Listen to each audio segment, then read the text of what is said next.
Are we ready to start this? Because I'm ready to start.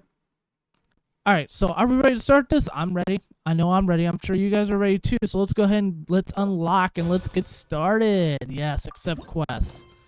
Where are we going to? We're going to stay in Fontaine. Yes. Oh, not far. Sweet. Huh? Do you also see Navia and Clorinde over there? Looks like it. They look like they might have run into some kind of trouble.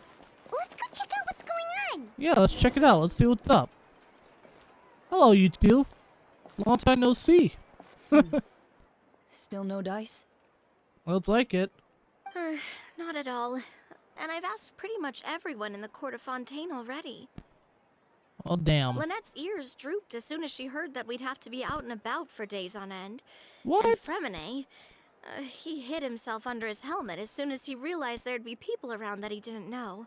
Oh, man. That dude's always shy. He's always shy around new people. I mean, he wasn't shy around me. Why would he be shy around other people?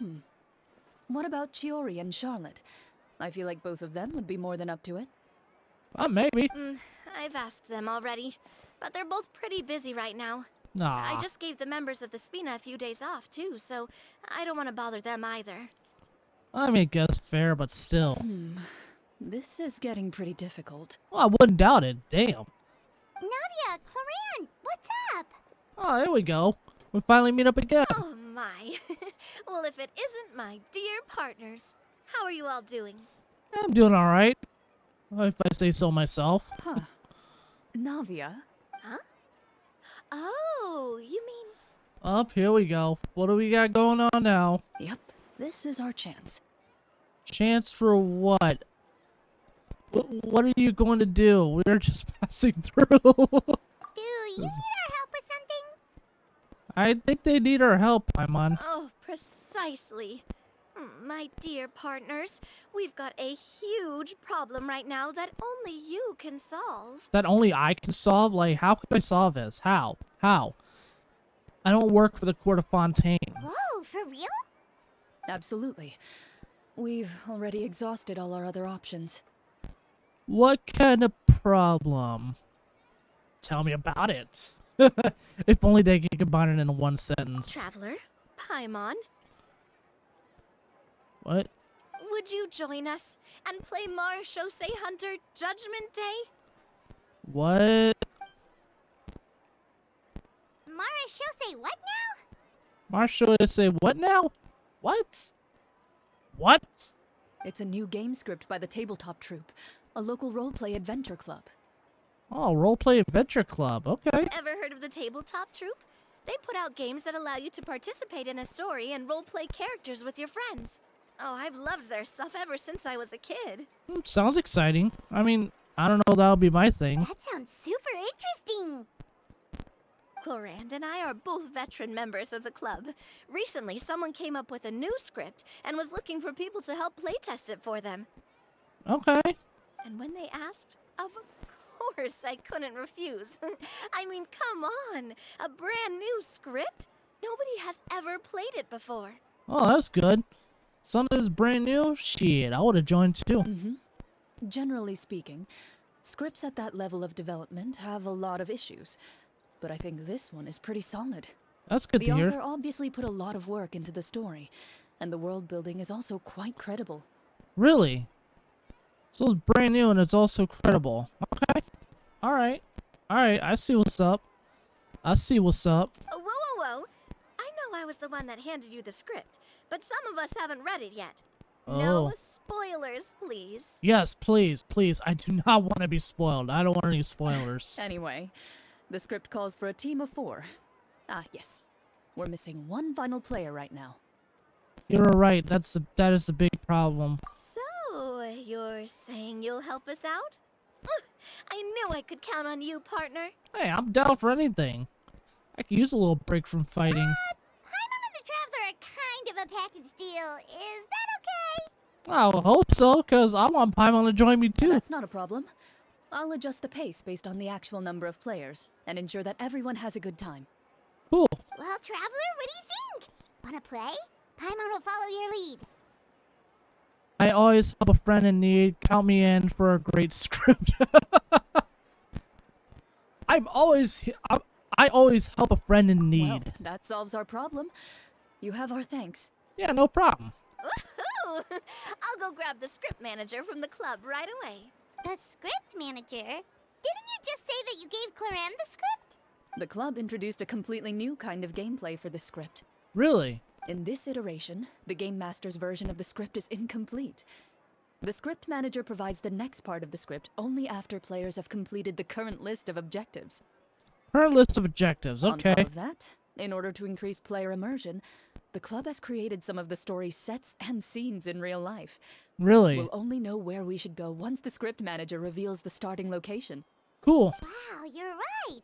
Whoever wrote this script really did put in a lot of work. Sounds like it. And it's got a real healthy amount of suspense, right? I mean, even the GM doesn't know how the story will end. GM? You mean General Manager? Game Master? I don't know. I look forward to experiencing it with you all.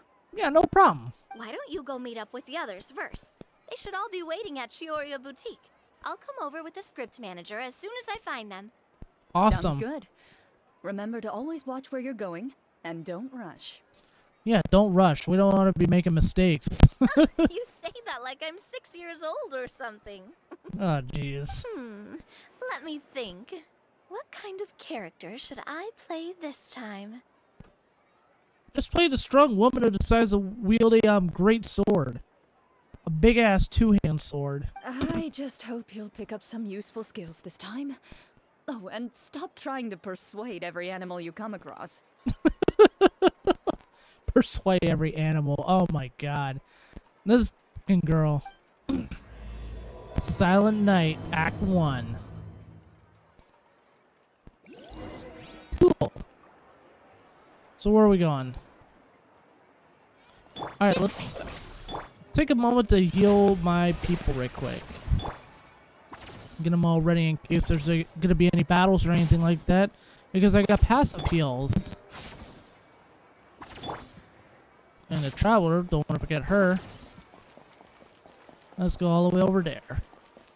We're running to where the boutique or something like that. Oh, there's Charlotte. Huh? Isn't that Charlotte? Yes, it is. That's Charlotte, all right. What could she want with Lapine Pauline? Good question. Pretty please with the cherry on top, Charlotte. Journalist extraordinaire. Please tell me you're joking. Huh? I read that a gang of criminals tricked the Gardamex by disguising themselves as blubber beasts. What? It's true, isn't it? It has to be. I've invested all my savings into graph adversarial technology and even taken out a sizable What bank the loan. fuck is wrong with you, girl? Like, what? Jesus Christ, stop overreacting. I'm sure once we get to the bottom of this, we'll figure this shit out. I'm begging you like the beggiest beggar in all of begdom. They got the camera in a way that's in line with their eyes and make. Oh my god, this. I don't know why it's doing like this.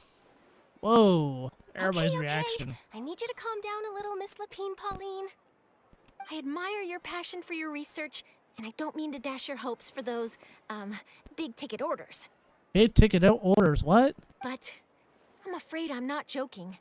The Blubber Beast incident was a short story mailed to us by an anonymous amateur author, written in the style of a true story. A short story? Oh, Paimon sees what happened here. Sounds like the report Lapine Pauline read in the Steambird wasn't in the news section after all. Maybe. I mean, it could be true. I don't know. I mean, you heard what Charlotte said. Funnily enough, I actually remember being in a meeting where the editing team was debating the potential risk of misleading the public with this story. They even went to Maison Gardiennage for advice. But to our surprise, they fully supported us printing it. They figured that the false intel would be a great way to dupe potential criminals into wearing ridiculous costumes when breaking the law. I mean, I guess in a way, true. In truth, Gardamex are extremely sophisticated in their capabilities. They can identify criminals just as reliably as the best human guards, so a crude disguise isn't gonna get you far. If anything, it'll just make you stand out all the more. That's true. Yeah. I mean, they got mechanical guards that can pretty much detect anything within a blink of an eye.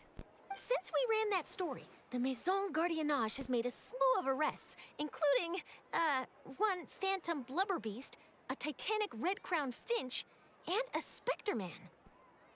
Really? So I knew this story had helped out law enforcement, but this is the first time I'm learning of an innocent citizen being deceived by it, and investing so much mora for nothing. Oh, man. Oh, jeez. Why? Uh-oh.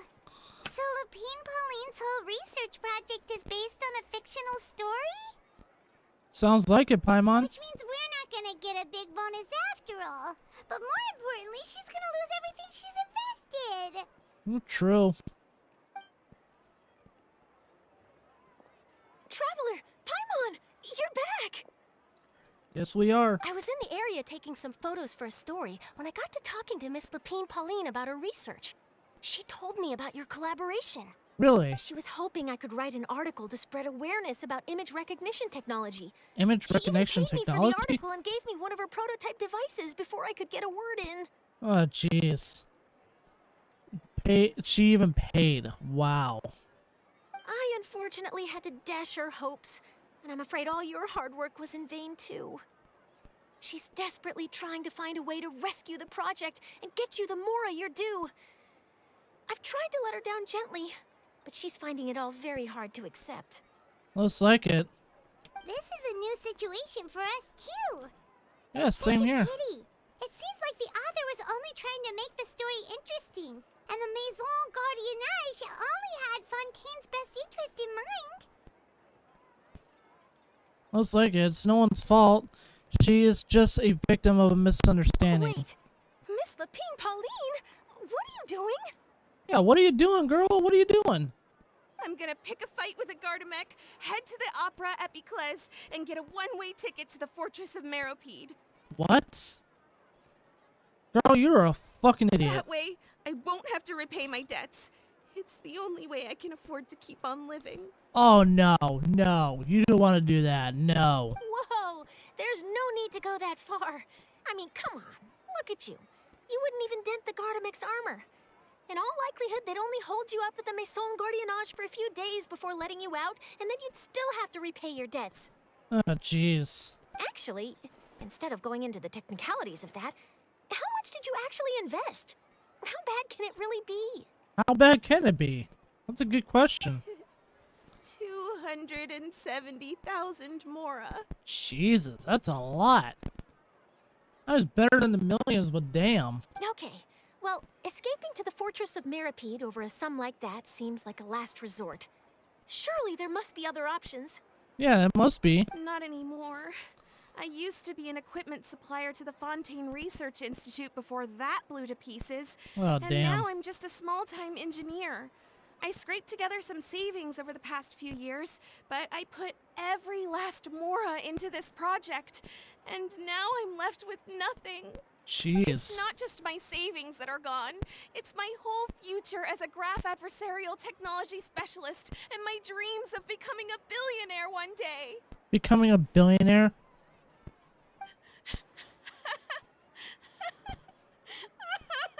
Oh, my God. My life is over. No, it's not. Don't say that. Don't despair, Miss Lapine Pauline. I think I know a way for you to turn this around. Oh, I hope so. I mean, I'm sure we can find a way too. This prototype you've given me, the camera lens for image recognition sample collection. It's really quite something. You said you designed it specifically for high-fidelity image capture and analysis, yes? I will hope so. Rapid focal length adjustment is a very useful function in its own right. It's sure to make many journalists' jobs much easier. In fact, I'd say it has the potential to revolutionize Fontaine's news media. Oh, cool. So your research efforts thus far are by no means in vain. The technology you've developed may have many applications that you've never even considered. That's a good possibility, yeah. 100%. Absolutely. Whoops. I've been working as a journalist for the Steambird for a long time now. No one understands the issues we journalists face on a day-to-day basis better than me. Yeah, because you're such a pro there, Charlotte. So keep calm, take heart, and start thinking about mass production. In the meantime, I'll show your invention to all my colleagues to drum up interest in your product. Okay, cool. That'll be helpful for her. I can't believe it. If this is true, then I can look into setting up a whole camera lens development pipeline. My big ticket orders and billionaire aspirations are still in the cards. Oh, maybe I should consider taking out another loan. I That wouldn't way, do I that. can rapidly improve the lens production process, be the first to market, and prepare to battle for dominance in the camera industry. And they spell camera wrong, unless that's the way they did back then. Oh, come on! Stop daydreaming about your pipelines for a minute. Just take it one step at a time and see how it goes. There's no sense in putting all your eggs in one basket before things are even off the ground. Being overly ambitious might come back to bite you in the ass. 100%. I'll do that. And I can probably speak to some people I know and license my image recognition device to a workshop to raise some funds. I can't believe I didn't think of this sooner. Yeah. Okay. There's no time to lose. I need to get to work. Early bird gets the worm. Jeez. Can you believe her? She just ran off. Yep. Paimon's pretty sure our advice went in one ear and out the other. Looks like it. It's understandable. When inspiration and passion strike at the same time, it's all too easy to throw yourself headfirst into your work and forget about everyone around you. Yep. But don't you worry. Whoops. I'm gonna write an article on all this, and I'll be checking in on her regularly. Good. Her research has the potential to benefit the entire journalistic community. I'll give her plenty of input to stop her from going down any rabbit holes, and make sure mass production of her lens can begin as soon as possible. See, this is what I like about Charlotte. She's always so nice to help. It's reassuring to know that you'll be looking out for her, Charlotte. Star journalist to the rescue. Actually, you know what? Why don't you two take this prototype lens? I'm sure you'll have plenty of chances to use it on your travels. Yeah, sure. It takes the right person to get the most out of a new technology. In your hands, it's sure to capture some amazing sights. Thanks a lot, Charlotte. Yeah, thank you. No bonus, no biggie. This makes everything worth it. Oh, 100%. You're welcome. I got something out of this too. The beginnings of a very interesting news story. Really? The boundaries between real news reports and news-like fiction must not be blurred, even when there's a compelling justification for doing so. I mean, I guess in a way, yeah, it makes sense. Yes, that's how I'll phrase it to the editors when I give them my feedback. Let's hope we don't mislead any more well-meaning citizens in the future. Good. After activating the special analyst zoom lens to the inventory or gadget shortcut bar, you can use the camera to use a special photo taking function.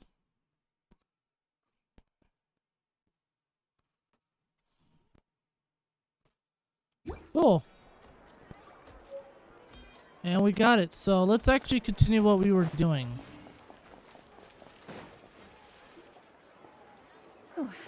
Sorry to keep you waiting. Farina again. You're back! Huh? And you've got the Traveler and Paimon with you too! What a pleasant surprise. I assume you'll be joining us for the game then? Yeah, we are. Linny, Farina! Paimon didn't know you were playing too. Are you also members of the tabletop troupe? Hey, you two. I'm more of a casual member, if anything. I haven't taken part in many formal club activities. Lynette Fremine and I play something similar at the Hotel Bouffe Tété sometimes, but I'm usually the GM. Really? Still, I'm sure it'll be fun being a player for the first time. I'm looking forward to it. Sounds exciting. I know I'm gonna be looking forward to it. Well, I'm not a member of the club at all. Clorinde simply woke me up first thing this morning, said there was a good script worth experiencing, and asked if I wanted in. Yeah, we'll hope you join. If you're interested, I can give you a referral. That should give you a 40% discount on membership fees. I think I'll wait to see how this experience plays out first, especially when it comes to the quality of the script. If it's sufficiently fun, then I'll join. I mean, I guess in a way it makes sense for her, but to be honest, I'll probably just do this one time and be like, do other shit. Do you participate in a lot of tabletop troupe activities, Clorinde? Sure she does. You could say that. She's actually one of the few senior game masters of the troupe. Senior Game Masters. I knew about that even when she was still my subordinate. It's nothing. Really, just a small hobby of mine. Small hobby, you say. But yet, you're fuck, what was that word? The undefeated duelists. Wow. Hyman's so used to seeing you be all upstanding and intimidating as the champion duelist. Yeah, really. Hard to imagine you role-playing with a bunch of friends. So if we have a problem with any of the rules, do we have to submit a duel request to you? Surely you jest. I would never intentionally make things difficult for my players. Oh, jeez. I maintain a clear boundary between my professional and personal lives. That's good. The me you see at court represents the law and order of Fontaine. I put all personal feelings to the side and grant a fair duel to all who seek to defend their honor. I hope so. I mean, I never got a chance to defend myself in that courtroom. Well, Farina never got her chance. But in my personal life, I'm just an ordinary person. Someone who feels anger and sadness, just like everyone else. Oh, that's good to hear. Well, you say that, but for all the time I've known you, I don't think I've ever seen you cry. I've seen you get angry, sure, but now I'm wondering whether you were actually mad or if it just looked that way from the outside. That is a good question there, Farina. That is a good fucking question. I was probably in work mode during those times. Is that so? Well, in any case, I just feel like even in your personal life, you don't get emotional very often. I would step up further than that there, Farina. So you want to see me cry? That might be a little difficult. A show of anger, though, that might be something I could accomplish. No, that's not what I meant. Yeah. Oh. What do we got, a cutscene now? Or just a little bit of waiting for Navia to get there? Oh, there she is. Back. Here, allow me to introduce you to the script manager, Mr. Florian. Florian. Pleasure to meet you all. Wait, are you a champion duelist too, Mr. Florian? Oh, no. This is just the costume provided by the club. I occasionally play a few of the roles in my scripts. Okay, That sounds like a lot of work. it does. It's nothing. It's the least we can do to give the players a more immersive experience. I mean, I guess in a way it makes sense. Yeah, I would roll with that. Anyway, allow me to give you a brief introduction of the script. This script was adapted from the real history of the Marashose Hunters. You all will play the role of hunters from a bygone era and resolve a series of events unfolding in the capital. Really? I never even heard of that kind of history. Paimon's not super familiar with the history of the Marashose Hunters. Is that a problem? I will hope not. Oh, no problem at all. I can give you a brief rundown. So, basically, Marashose hunters were people who dedicated themselves to hunting monsters and protecting the city by using a special swordsmanship technique passed down over generations. Okay. Their story can be traced back to the ancient Remurian dynasty, as well as the first hunter, Cassiodor. Cassiodor, okay. But I'll leave the finer details for you to seek out and discover later. Ah, jeez, that's not cool. And I'll provide additional commentary as the story progresses. In that case, brave hunters, are you ready to set out on an unknown adventure? Sure. Yeah. Whoa, just one sentence and it's like we're in the story already. Paimon, really? Aha, I see many a determined gaze before me. Very well, head over to this location and begin your heroic journey. Cool. So, as we follow the story, it leads us to specific scenes? Ooh, sounds pretty innovative. What does the message in the envelope say? Let's find out. It's the exact location of the scene, as well as the formal permission to use the venue. Huh, seems like they have everything prepared. That's good. Please check all your belongings, everyone, and make sure you haven't forgotten anything. Once you're ready, please follow me to the designated location. Sounds All right. Hunter Squad, move out! Hunter Squad, move out. All right, where are we going? All the way up there. Okay, cool. Teleport, make it a little bit easier on myself. And now, right down here. Wait, what? And that's in the water. This makes me wish I had say you on the set, so that way I can get there a little bit faster. My phone's vibrating weird.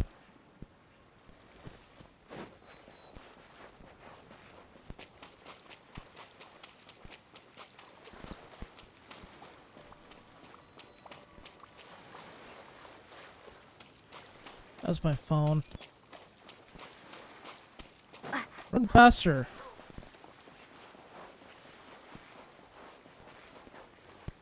There we go. Whoa. They really have thought of everything. Even the phaetometer is here and ready to go for us. Let's like it. Sorry, I gotta move my for a moment while I'm trying to get things ready. The phaetometer. What's that?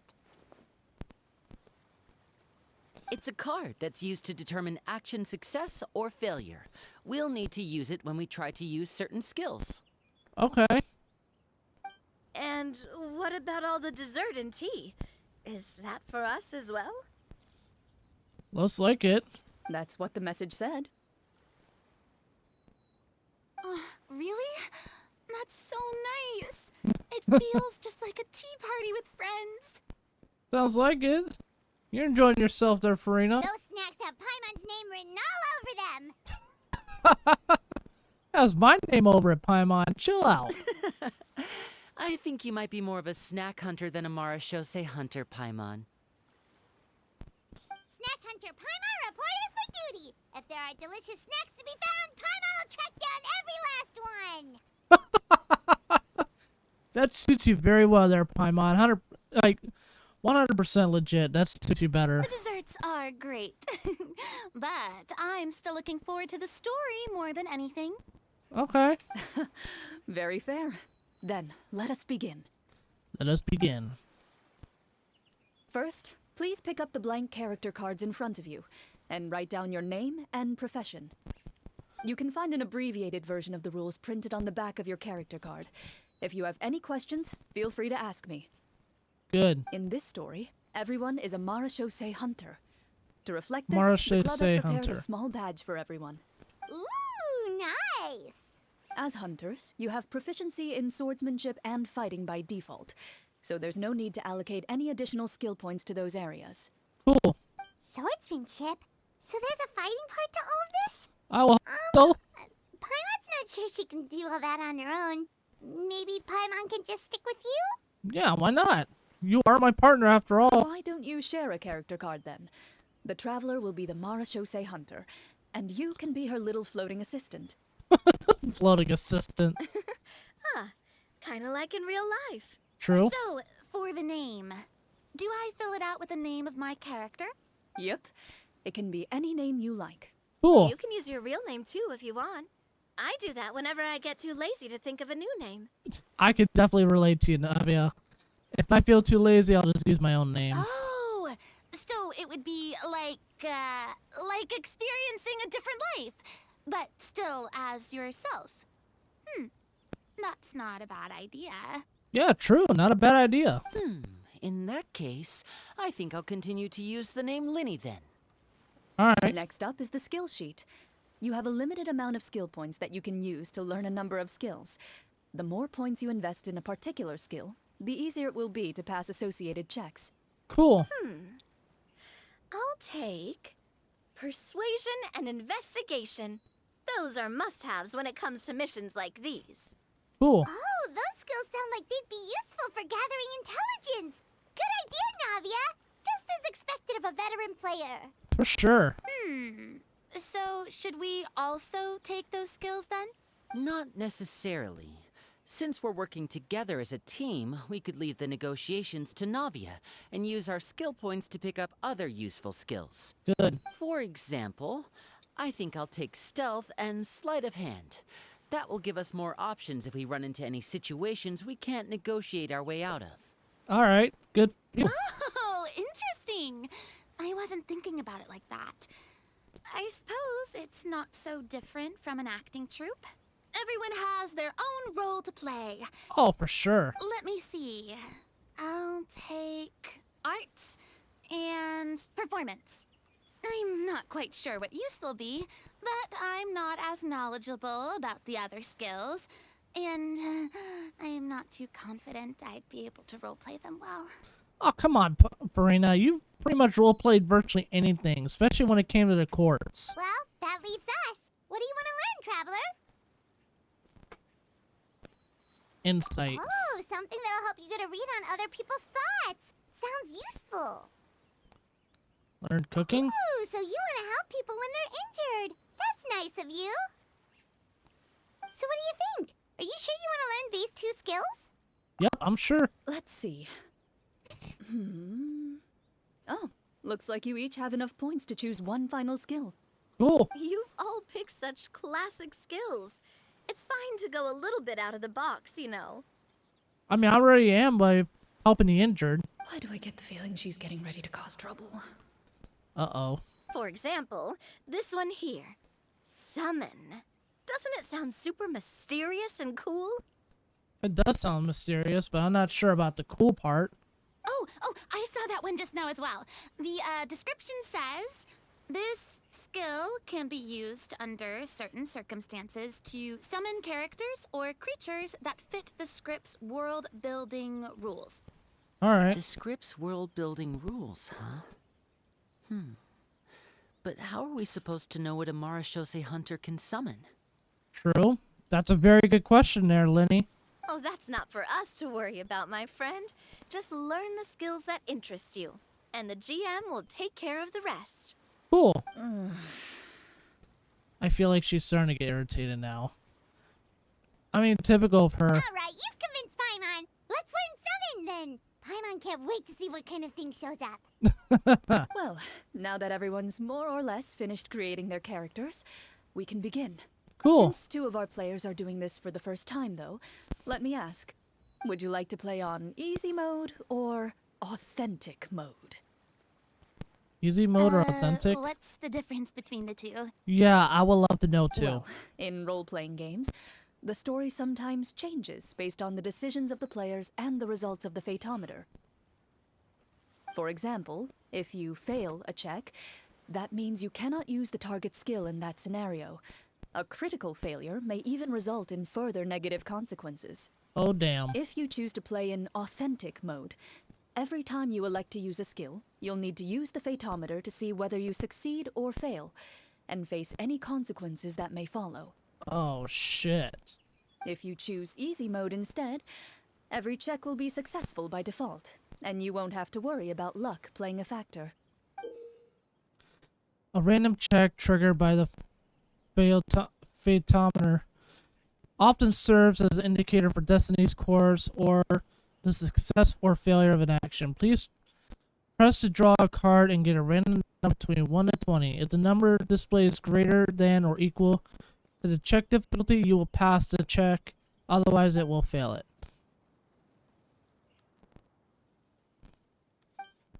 Alright. Players role-playing the scene in the story can sometimes affect the results of the check. Your current check bonuses will be added to your randomly drawn card or number, making it easier to pass checks. In easy mode, all checks are considered successful by default. Given that I'd like to focus on the story, I suppose I should pick easy mode. I'd feel bad if I brought the team down by failing my checks. Oh, jeez, Farina. Huh? Oh, come on. Don't worry about that. RNG is the lifeblood of role-playing games. I'm going with authentic mode for sure. Oh, damn. Navia, girl, you just going. Never knowing what you might have to overcome. Ugh, doesn't that sound exciting? Oh, yeah, it's exciting. Plus, I like the challenge. I'd rather be mentally prepared for what might happen. I mean, I guess in a way it makes sense for her. All right, then I'll mark down Farina for easy mode. All her checks will be successful by default. As usual, Navia and Linny will play on authentic mode. Alright. What about you, dear partner? How would you like to play? Honestly, I do want to play easy mode because I don't know how it's going to go. But at the same time, I want the challenge. So I'm going to go for authentic. Are you sure? Yes, I'm sure. Trust me, you'll see the beauty of RNG. All right. Honestly, I don't think Clorinde would make things too difficult for us no matter what the Fatometer says. Isn't that right, Clorinde? No promises. No promises. That wasn't super reassuring. Paimon. Well, anyway, enough talk. Let's get started. I want to experience at least a good chunk of the story today. Oh, for sure. So Speaking do of the I. story, why is the beginning scene on a beach? Well, that's because a long time ago, back when human civilization was still in its infancy, powerful demons and evil sorcerers ruled over the land. They created a host of monsters and sent them to slaughter all humans in existence. Oh, damn. Soon, a group of human rebels banded together. With their swords raised, they swore to brave the darkness, and in doing so, subdue each and every monster that sought their destruction. They became known as the Marachose Hunters. Okay. Oh, that's definitely an event.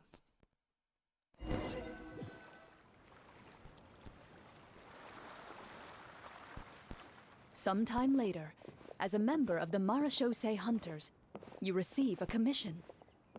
Following the address provided on the message, you take a boat and arrive at this strange city. It's a strange city, As you okay? inhale, you can taste the slightly salty air of the docks as you begin to survey your surroundings. There aren't many people in the vicinity, but you do take note of a few others who, like you, seem to be sizing up this place. Really? Your eyes meet, and you realize these people are fellow Marachose hunters, likely led to this location after receiving the same commission as you. Okay. Alright. You're all Marachose hunters too, right? Allow me to introduce myself. The name's Navia, monster hunter by trade and helpful neighborhood businesswoman on the side. What say you to traveling together? We can help each other out on the road. Alright. Okay, count me in. My name is Linny.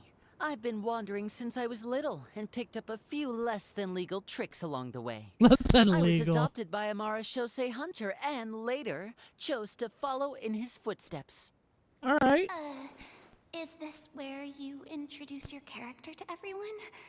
It sounds like they've done this dozens of times. Well, yeah, this is your first time, Farina. My name is Farina, and, I grew up in a noble family. I always had a strong interest in performance and the arts. Even though I'm a Marachose hunter, what I really want is to be a performing artiste. I guess not too shabby for her. Hey, that's really cool. Yeah, I agree. You can do it, Farina. That's exactly how it's done. Paimon is Paimon, a good friend and companion to this Marachose hunter right here. I've been studying medicine ever since I was a child. I want to do my part to eradicate these monsters and use what I've learned to heal others. Oh, we get to finally hear her voice a little bit more in the story. Okay, cool. Awesome. Oh, welcome. When we face the monsters, I'll make sure to charge in front to give everyone some cover. You can take care of the healing at the back. Cool. You open your envelopes at the same time. The message reads, "To the honorable and trustworthy Marachose hunters, our kingdom is currently facing a grave crisis. A grave crisis. The lands outside the capital have been overtaken by monsters, and our people are being led astray by forces of wickedness. We beseech you, please help us resolve this crisis and return peace and stability to our home." Yeah, we'll definitely do that. Huh. The layout of this city looks super familiar. It kind of reminds Paimon of Mondstadt. Kinda does, yeah. The scriptwriter must have used a real-world city as a reference when coming up with the map. As experienced hunters, the layout of the city reminds you of places once traveled. You recall the sight of tree-lined streets and the gentle tranquility of days gone by. Okay. Now the story's actually starting to make a little bit more sense. Yet, as you regard the city in front of you, it appears to be little more than an empty shell. Its hollow gates are open to you, beckoning you to come forth and bring salvation back to the town. Okay. I carefully read every line of the letter and turn my attention to the signatures at the bottom. Who issued this commission to us? You see a long string of unfamiliar names. It would seem that many of the residents of the city issued this commission together. They sensed that things were not right within the kingdom and sent a distress signal to the outside world. Okay, so she's more of the storyteller while the others are doing their part. In that case, why don't we take a walk around the city and see if we can learn anything from the local residents? I don't think there's any local residents inside there, Farina. I don't think there is. I think it's just a dead city. Oh, good idea. We might be able to get some leads on the monsters and bad guys we're after. Good. Door You resurrection look up active? What? and see a tavern nearby. It appears to be open for the day. Oh, nice. Why don't we go check out that tavern? If the novels I've read are anything to go by, taverns are usually full of information. Oh, I guess in a way, sure.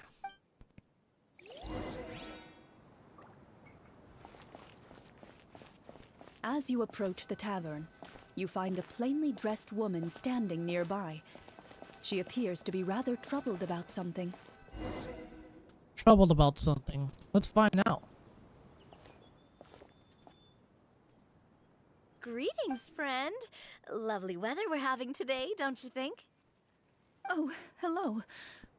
I suppose you're right. The weather today is quite lovely. If only those monsters out there would stop causing trouble. Monsters are causing trouble. Don't worry, we'll fuck them up for you. It seems like every character included in the script has a certain amount of useful information to offer. If we keep asking questions, we might be able to get some good leads. Oh yeah, 100%. Oh, Good come thinking. now, don't be sad. Life is all about optimism. Oh, that reminds me. What did you have for breakfast this morning? That was an interesting question. Huh? Huh? I don't think that's the kind of question we're supposed to ask. Yeah. Farina definitely does have a point right there. 100%. Nothing turns a frown upside down like good food. How about some macarons? I could make you some. You didn't even take cooking as one of your skill proficiencies. Yeah, for real. That's not necessary, miss. Excuse me for saying this, but you don't really look like a chef. Besides, I'm not really a fan of sweets. Oh, wow. So you're someone who barely smiles and doesn't like sweets. You're really starting to remind me of this one friend of mine. Really? Uh-oh. Hey, did she just... me? Yeah, she did. Clorinde must have broke character for a second. This isn't getting us anywhere. Traveler, maybe you can think of something. I could try. I like to do an insight to see what's troubling her. The results of insight checks aren't disclosed to the players, so I'll be the one consulting the fatometer. Oh, shit. Okay. Check complete. You recall all the lessons you've learned in your time and begin to carefully observe the woman's mannerisms. You notice that when she's quiet, she has an empty look in her eyes, as if her thoughts have drifted to a place far, far away. And when she speaks, she often subconsciously reaches out to touch the ring on her left hand. I'm sorry if I'm being too quiet about this. It's just I'm trying to listen to the storyline and then try to think about my thoughts of what I think, and then, yeah, pretty much how it is. Did something happen to your husband? So you noticed. That's a little embarrassing. A horde of monsters suddenly appeared near the capital recently, so all the guards were dispatched to fight them. Oh, damn. Do you remember when those monsters appeared? I'm not completely sure. All I know is that my husband was dispatched to fight them 3 days ago. 3 days ago? Damn, that long? Do you know where he was sent? It all happened so fast. When we said our goodbyes, He couldn't even tell me where they were sending him. Jeez. You have our thanks, friend. We'll find and defeat those monsters as soon as possible. We sincerely hope your husband will be able to return to your side soon. Oh, for sure. I mean, I agree. We want to help those in need. Thank you. Don't worry. We'll find him. Just try to remain optimistic and wait for good news. We don't always get to choose what happens to us. But we do get to choose the little things, like what we eat and how we respond to the things life throws our way. I hope that one day, you too will recognize the power of something as small and inconsequential as a delicious dessert. I'll do my best. Good. You bid That's the farewell spirit. to the woman, and continue your journey further into the city. Let's see what else we got. Hunters gathering. As you venture further into the city, the streets appear largely empty. An elderly woman walks past. You see her shake her head as she puts away her wrinkled wallet. A nearby merchant folds his arms and gives you a disdainful look. Disdainful You look. get the impression that he's someone who has long gotten used to the sight before him. Really?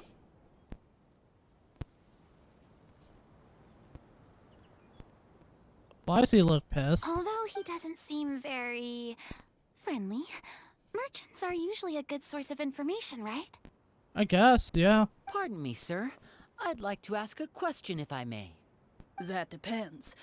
How much are you willing to pay? What the fuck? How much you willing to pay, my asshole? How about this much? This much? How much? What do you take me for? Some lowly beggar? You can't even buy half an onion with that amount. Oh, jeez. Fuck you, dude. Surely an onion can't be that expensive, right? You'd be surprised, Rena. What do you know? War is nearly upon us. Everything costs several times what it did before. If you're not gonna buy anything, then scram. We're here to defeat the monsters that are causing you all trouble. Whoa, what a nasty guy. Maybe we shouldn't even bother talking to him. But he still might have information we need. Traveler, can you think of something? Persuade him. Sir, we came to this city to solve the very problem you seem to be referring to. The war you mentioned, would it happen to be against the monsters outside the city? If you happen to be well informed and know a thing or two about what's going on, we'd appreciate it if you could share that information with us.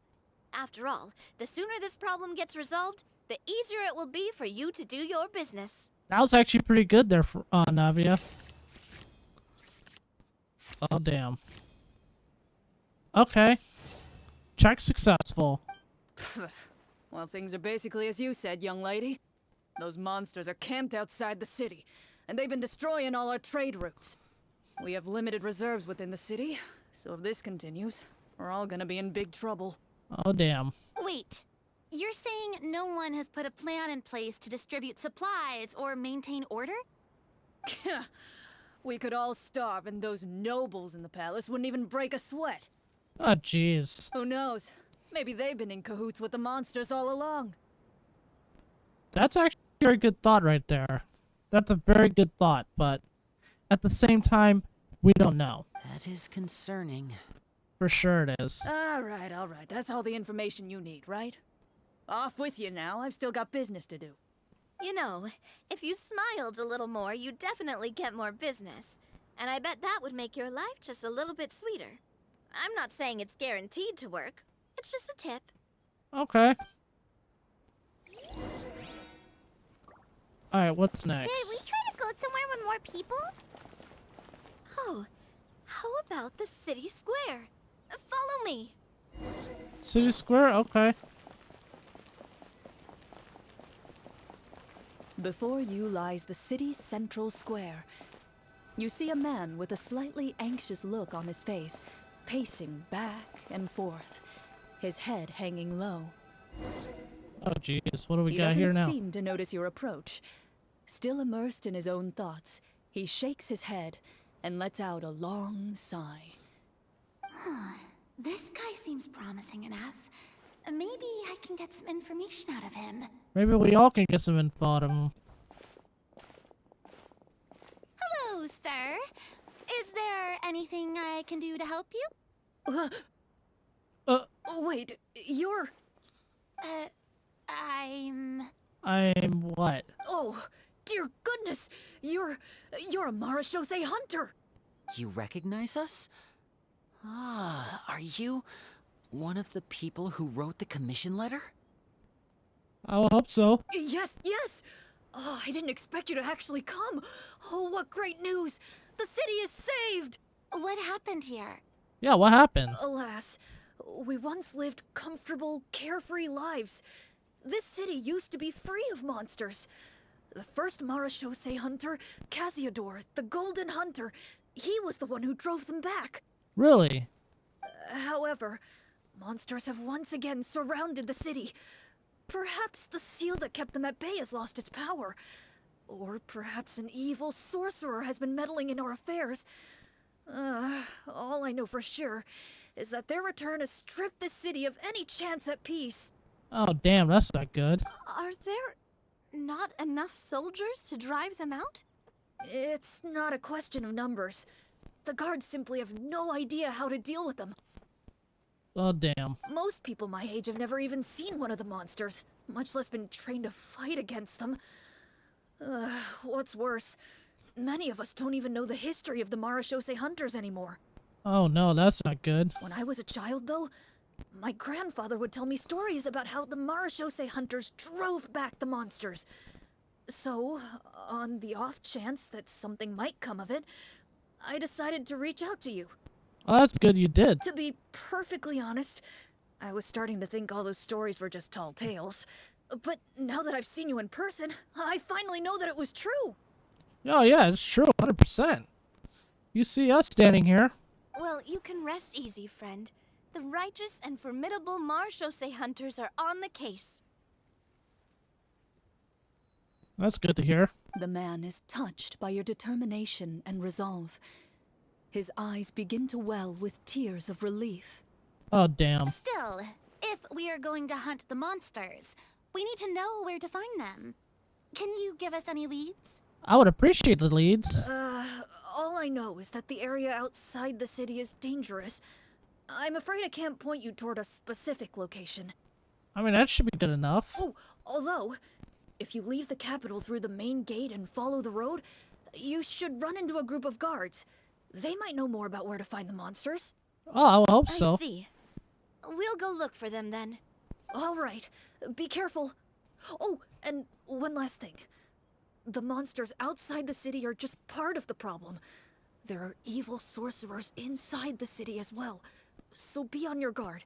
Oh, damn. They're actively working with the monsters, and have corrupted the court ministers with malicious magic. They're the reason why, even inside the city, everything has been a giant mess. Well, damn. Even one of our kindest ministers has turned into a boorish and unreasonable figure, interested in nothing but enacting laws that exploit the people. Who knows how much longer we'll be able to go on like this. Don't worry, we're gonna solve this, and we're gonna fuck them up. Talk about being stuck between a rock and a hard place. I almost wanted to take that phrase, but Lenny's already beat me to the punch. I feel bad for him. Maybe we should try to cheer him up? Brina, could sing him a... Huh? Like, now? Is this really the right time?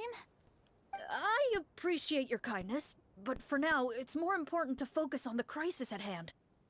Yeah, we should. Brave hunters, I leave the future of this kingdom to you. For sure, we will. Here we go. So I guess we're gonna finally journey outside If of I the city. understood correctly, there are currently 2 problems in the kingdom that need solving, right? Exactly. We need to defeat the monsters outside the city and take down the evil sorcerer stirring up trouble from within. But which problem should we tackle first? Good question. Well, this seems like a good moment for a break.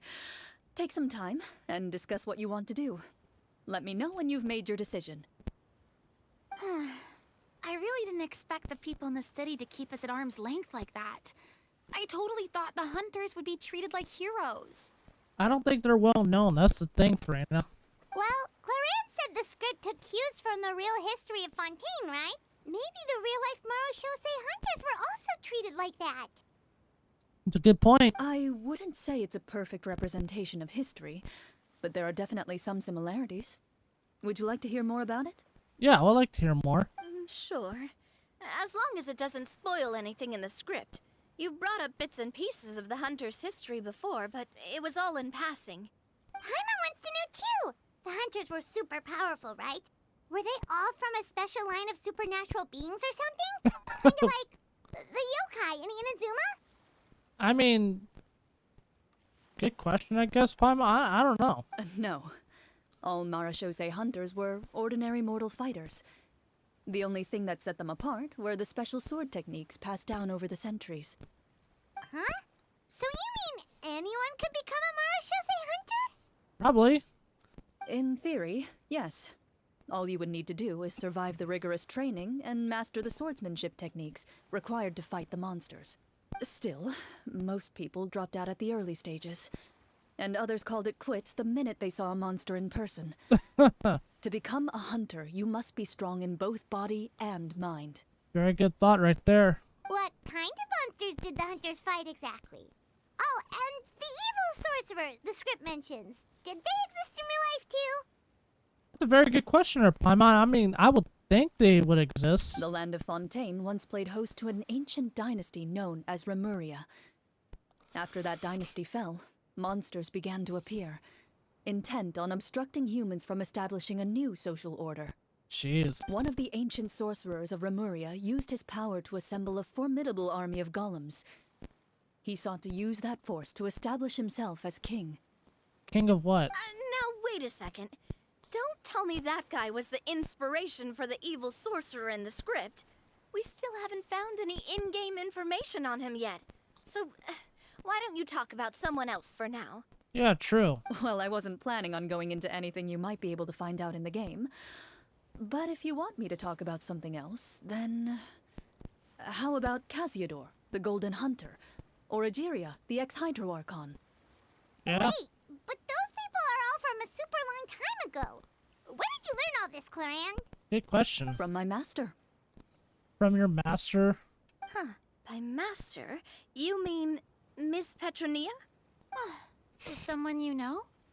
Good question. Absolutely. Miss Petronia and my father were good friends. Back in the day, she would often bring Clorinde over to play, but then... Then what? Let's not get off topic. Anyway, back to what I was saying. Responding to Egeria's call, a number of warriors followed Casiodor into battle against the monsters. This group of warriors, under Casiodor's leadership, became known as the Marashosei Hunters. Okay. Alright. Yet, as Fontaine entered an era of peace, their work gradually became obsolete. The Marashosei Phantom, originally an association made up of hunters, eventually came to be predominantly comprised of Melusines. Melusines. All the Melusines again. I've heard that word before. When back in the special program. Ah, I see. That explains why most of the people in the script have forgotten the hunters or think of them as nothing more than a legend. Is that really a bad thing, though? It can get tough always being the one shouldering everyone's expectations. True. Depends on who you ask, I suppose. If the name of the organization no longer commands respect, investigative work is bound to suffer. True. Speaking of investigations, which problem should we tackle first? Monsters or evil sorcerer? I would think the I monsters. vote monsters. That's the main duty of the hunters, right? We can come back to the sorcerer later.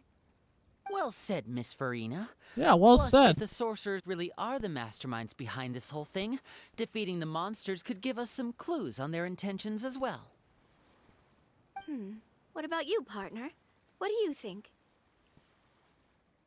I also vote monsters. The sorcerer's problem seems pretty important. I mean, you're not wrong. But those characters are usually the ones pulling the strings behind the scenes. More often than not, they're very formidable opponents. Going after them now might be jumping the gun a little bit. I mean, I guess in a way true, but like I said, I'm always up for the challenge. We don't want a total party kill on the first day, right? With Clorinde as the GM, I wouldn't rule out the possibility. You persuade me. Then it's settled. Let's go hunt some monsters. Yes. All right. After some discussion, you decide to turn around and head out of the city. Back to the story.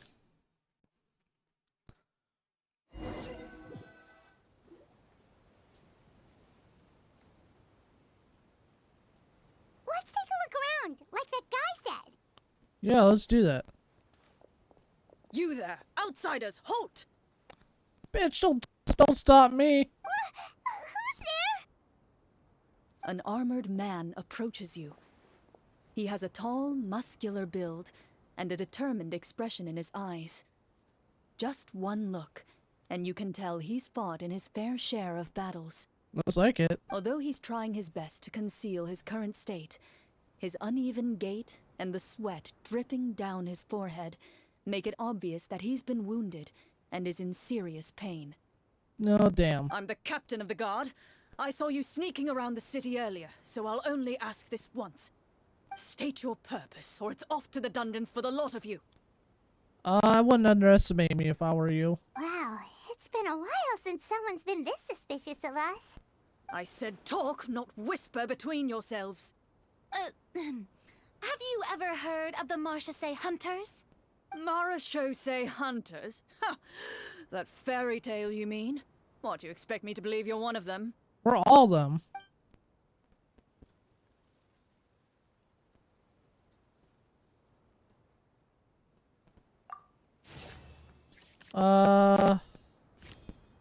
Check complete. While everyone is talking, you begin to carefully observe the captain's mannerisms. Every so often, you see him glance toward a particular direction, with a pained expression on his face, as if an invisible thread is tying him to an unknown place. True. Sounds like it. Makes sense. As you follow his gaze, you vaguely recall that the location he seems fixated on is known for its difficult terrain. Any battle that breaks out in a place like that is likely to be prolonged and devastating. For sure. Wait, is that where the monsters are? Outside the forest, in the area with the difficult terrain? The captain is taken aback by your sudden question. Still, his shock only lends credence to your theory. Really? You're looking to fight the monsters? Yeah, we're ready to fuck them up, dude. Well, we're Marchese Hunters after all. You could say that's basically our job. He shakes his head and continues to regard you with skepticism. In the end, he decides to inform you of the locations where the monsters have appeared. Okay. Those monsters aren't easy to deal with. But if you insist on going, I won't stop you either. Good. I just hope all the guards will be able to come back to their families alive. I wish you the best of luck. Thank you.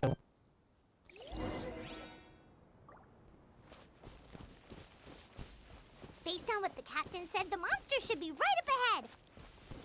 Let's go. Hopefully we're not too late.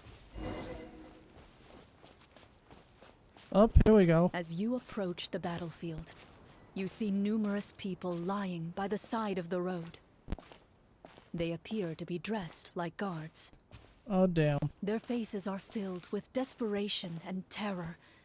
Some are screaming and cursing in vain, as if still trying to banish the monstrosities they saw from their minds. Oh, damn. Get to keep going.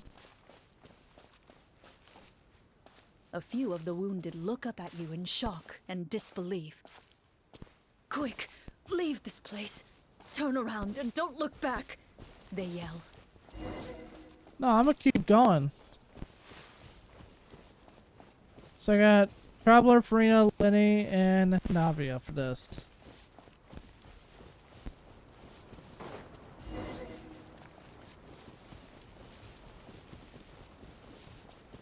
Cool.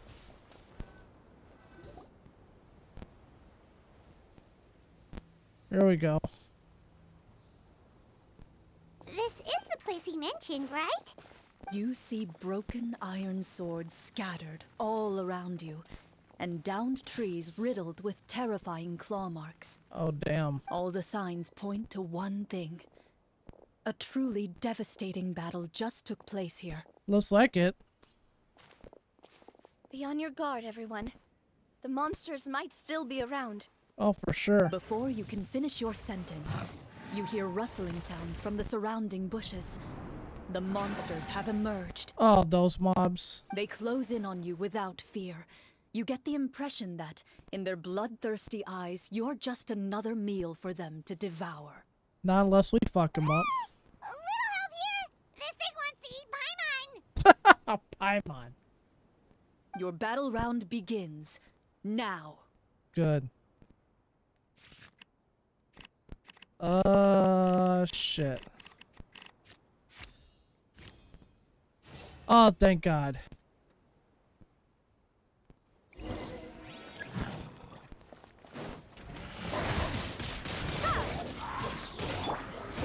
Coming at you. Strike a pose. Now disappear! The next battle round begins now. Bring it.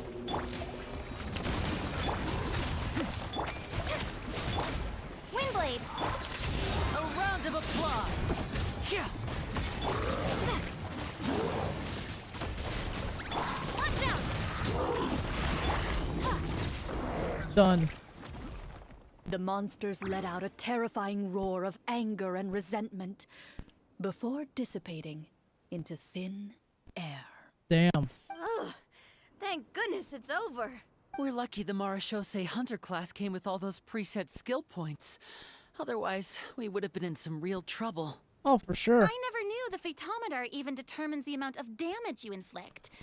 If you get unlucky, isn't it just game over right then and there? Not per se. That's part of the fun. The uncertainty of fate is what gives these games their appeal. Oh, for sure. I agree with you, Navia. Just as you begin to celebrate your victory, a suspicious lump on the ground catches your attention. Oh. A suspicious lump.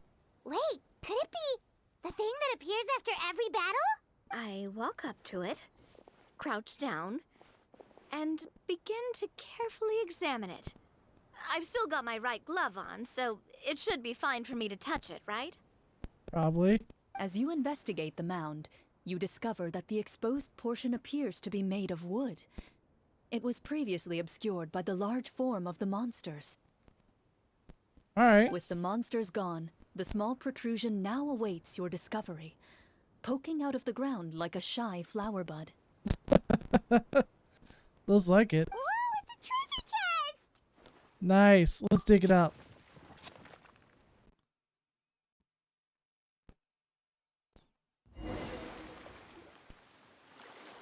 With everyone's help, you successfully excavate the wooden chest from the ground. Good. Even without opening it, you can tell from the mora and jewels scattered around the chest that it must contain quite the fortune. Maybe. It looks like it contains fortune. Makes sense. We worked hard for this. Let's open it and we can share what's inside. Yeah, let's do that. I can understand your excitement, Paimon, but think about it. Doesn't it seem like there are people out there who need this treasure more than us? Oh, for sure. Yeah. Think about all the people suffering in the capital. Or all those guards who got hurt fighting the monsters. Wouldn't it be better if we gave the treasure to them? Yeah, for sure. I mean, Paimon, that was so not cool of you. Wait, is that how it works? Paimon thought since we were the ones to dig it up, we could just take it for ourselves. No. Well, let's put it this way. Any decision you make during a role-playing game can impact the future course of the story. True. But would the people really believe us? It's hard enough for us to prove we're Marshose hunters. What if they think we procured the treasure illegally? They might get even more suspicious of us. That's actually a very good statement there, Farina. That's definitely something we should consider. Maybe we can come up with an explanation in advance. Yeah, Well, we should. if donating it could cause that much trouble, why don't we use it to buy some gear and fill up on good food? Then we'll be ready to fight even more bad guys. Paimon. Looks like you're facing a difficult choice once again. Yep. Well, it's getting late. Why don't we call it a day for now? Wow, where did the time go? Yeah, for real. I'm not sure if it's because I'm having so much fun with you all or because the story is particularly enticing, but I feel like I could almost keep going. Same here. Here, here. Ooh, how about we play through the night? Let's do that. I'm not sure I'll have enough energy for that. Oh, come on, Farina. Yeah, that won't work for me either. Lynette will give me an earful if I get home too late. Oh, jeez. You let your sister give you an earful? I understand how you feel, Navia, but we have to change venues for the next part of the story anyway. Huh? Another location? Yep. There's a special note for the GM at the end of this section that says to proceed to an indoor set for the next part of the script. Okay. Whoa. They really pulled out all the stops for this new script. Seems like Well, it. even if we end the game for the day, we can still stay a little longer and hear Clorinde finish her story, right? Paimon wants to hear more about the history of the hunters. Something tells me you just want to finish the free desserts before we break for the day. Farina, you just hit the nail on the coffin right there. Paimon wants all the snacks. That's just a coincidence, okay? Besides, to Paimon, not finishing free food feels even worse than having to buy her own. True. And anyway, Paimon really does want to hear more about Clorinde's master. That's good. Well, If the story doesn't have a happy ending, it's okay not to finish it. It's nothing. I appreciate the concern, but it's all in the past. It won't do any harm to share these things now. Alright. Let's hear more.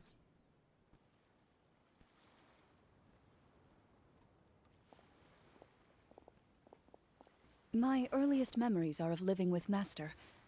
According to her, she saved me from certain people of ill repute. My birth parents had left me behind some time before that. Oh man, that's not cool.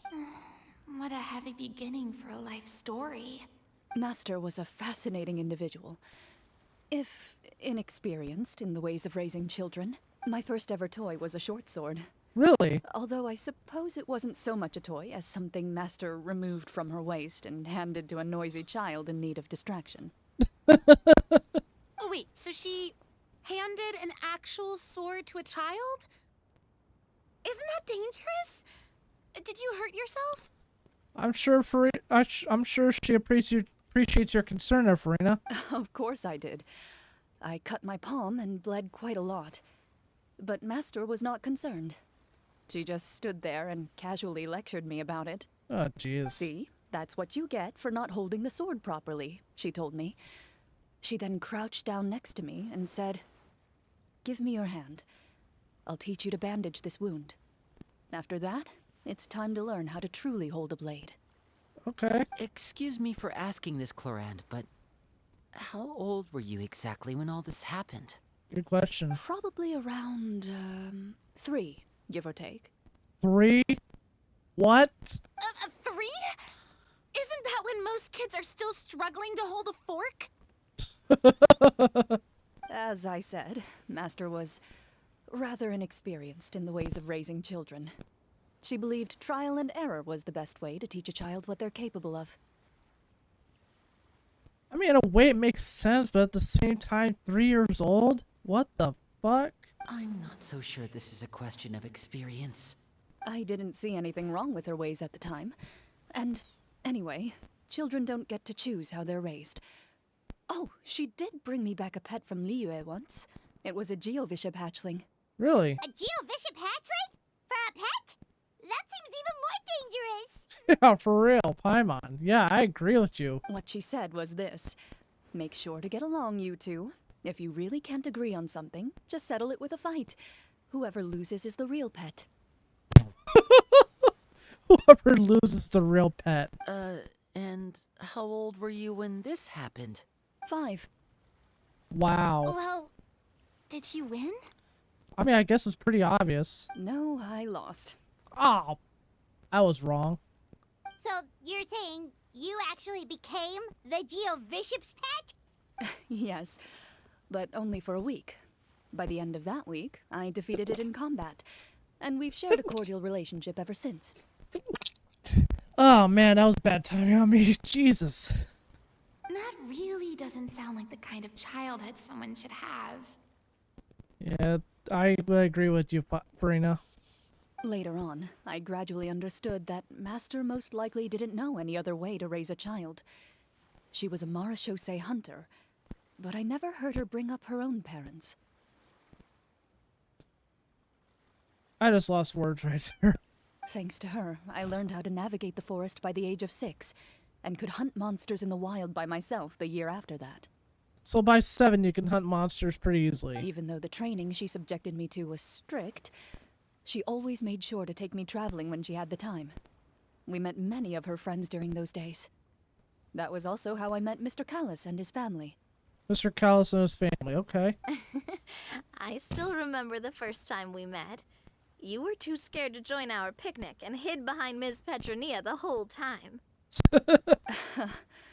I still hadn't really met many children my age at that time, so I didn't know how to interact with others. Can't say I blame her. After that, though, you started coming over a lot. You loved challenging people to shooting competitions, remember? I don't think many members of the Spina ever beat you in one of those. I had a lot of fun during those days. I enjoyed them too. Oh, do you remember that one time we went exploring around the Spina together? We overheard Papa call your master Fontaine's Protector of Justice. Protector of Justice? We tried to pretend like we never heard anything, but you nearly let it slip that one time. Protector of Justice? Oh, wait, you mean that vigilante hero from 20 years ago? The one who is always active at night? Seems like it. Yep, that would be her. She often would put on a black cloak and go out at night. I never knew where she went or what she was doing.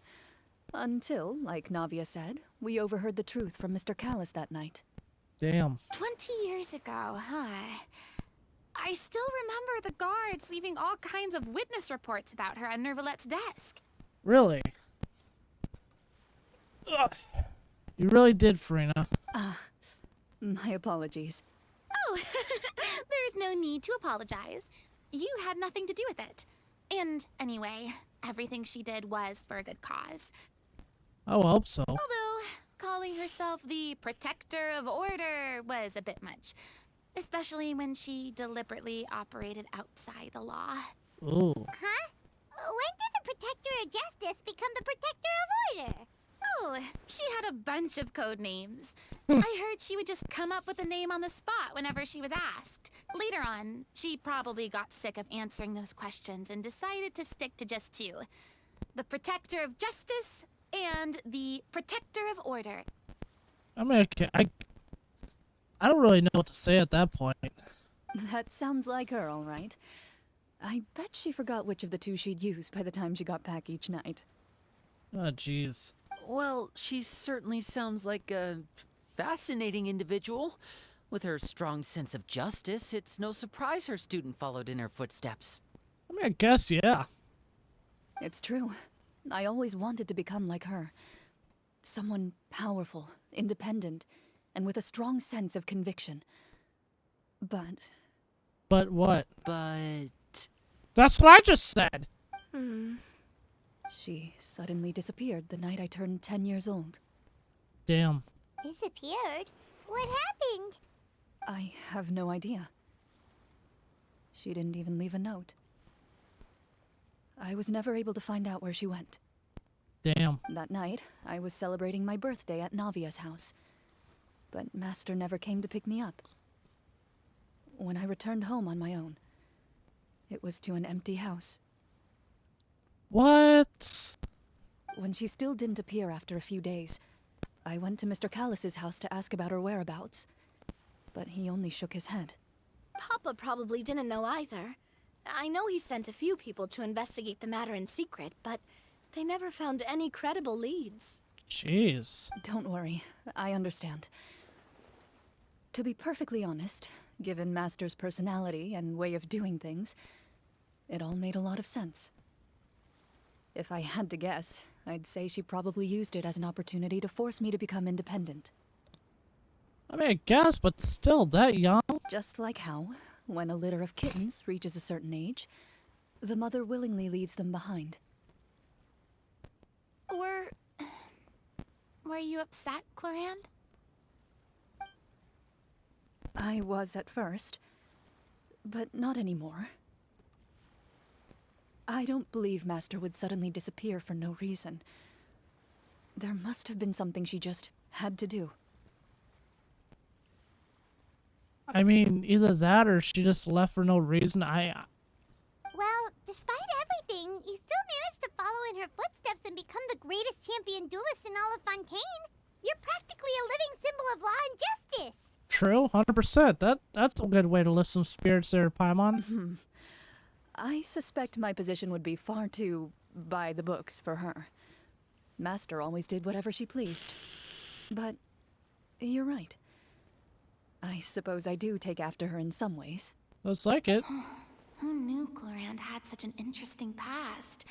I never had the chance to ask her about it before. Well, now you know. I wonder if Clorinde's master were the champion duelist back then. Would that duel against Mr. Callus have gone differently? Yeah, I guess. Oh no. Judging by the atmosphere, Clorinde and Navia are probably thinking something similar. The mood just got super awkward all of a sudden. Looks like it. Well, anyway. Would you look at the time? It's getting dark, so we should probably call it a day for real this time. If we keep talking like this, we really will be here all night. Yeah. I had a great time today, Miss Clorinde. Thank you for being our GM.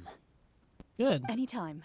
The script was good, but I've got to say, your childhood stories were even better.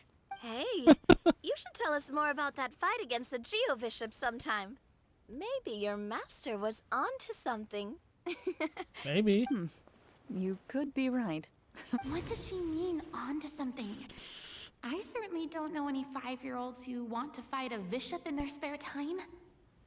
I guess I agree. Guess I'll head back as well. I need to save my energy if I want to continue enjoying the story tomorrow. And following through in that story, You're too. that excited to hear about my fight with the bishop? Yeah, why not? I was talking about the script. Alright, complete. So I gotta wait until 8 in the morning. Okay, so let's do that. Speeding up time.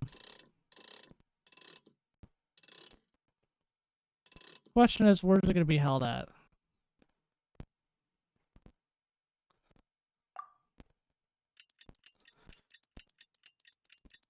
And morning time. Ocean, where is it at? Oh, come on. I got no port over there. I could port right there, move over, just activate that along the way. So let's go ahead and do that first. Actually, it'd be closer to do it like that. Instead of going around some mountains and shit. Plus, I could obviously switch to Farina and run on water.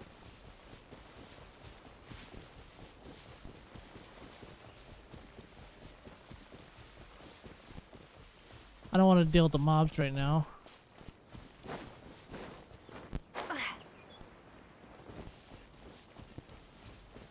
Let's go.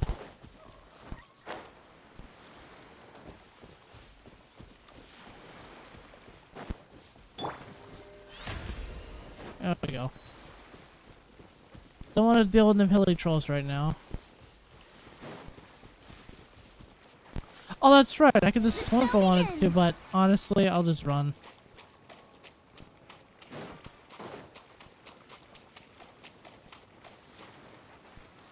Don't want to deal with the troll. Whoops. Damn misclicks. Inside there?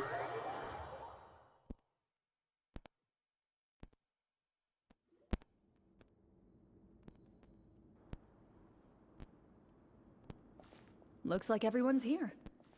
Now, before we begin, why don't we finish where we left off yesterday? there was an important decision to be made, yes? I'll pour everyone a cup of tea. Cool. Is that really the most important part, though, Clorinde? Paimon's more concerned about our current surroundings. Heavy walls, cold railings, dim lights. This is obviously supposed to be a prison.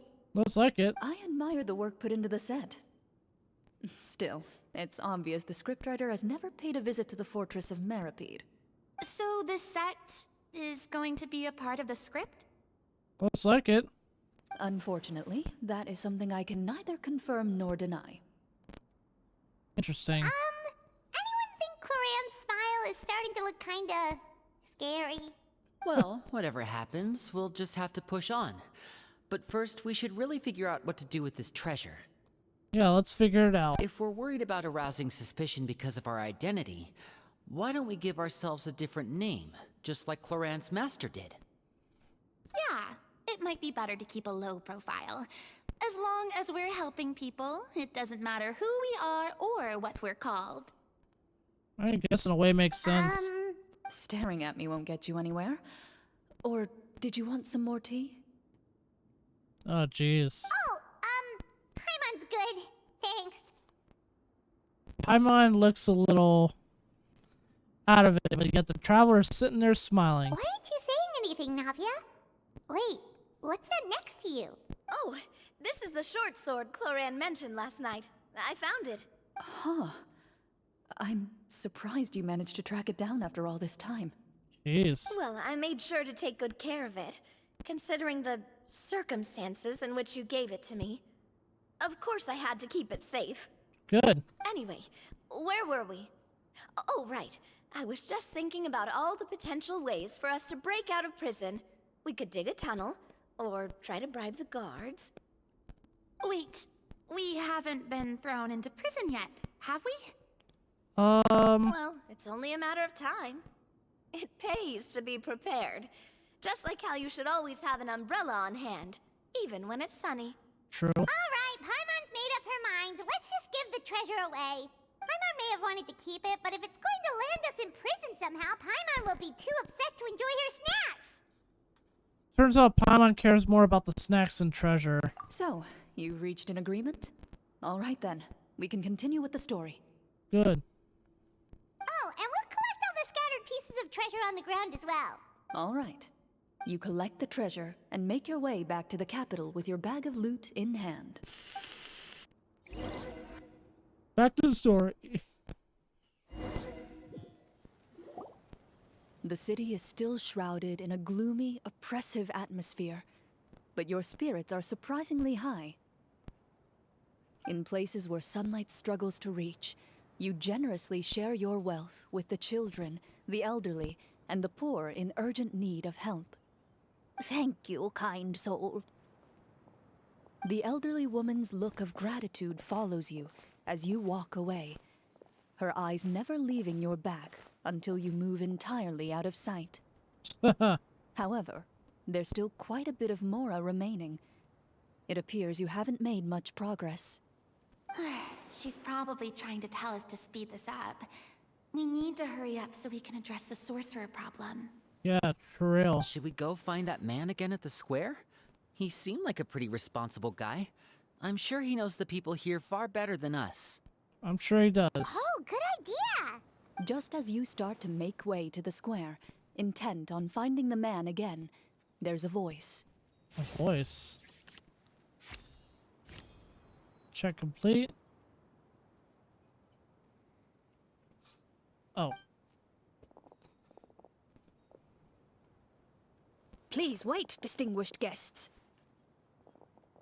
Several strange guards suddenly call out to you. They run forward to meet you and proceed to politely pay their respects. Good. Greetings, gentlemen. Are we being invited for afternoon tea? Surely you jest, my lady. That would not be our place. It is His Excellency the King who requests to meet with you. Please come with us. Okay.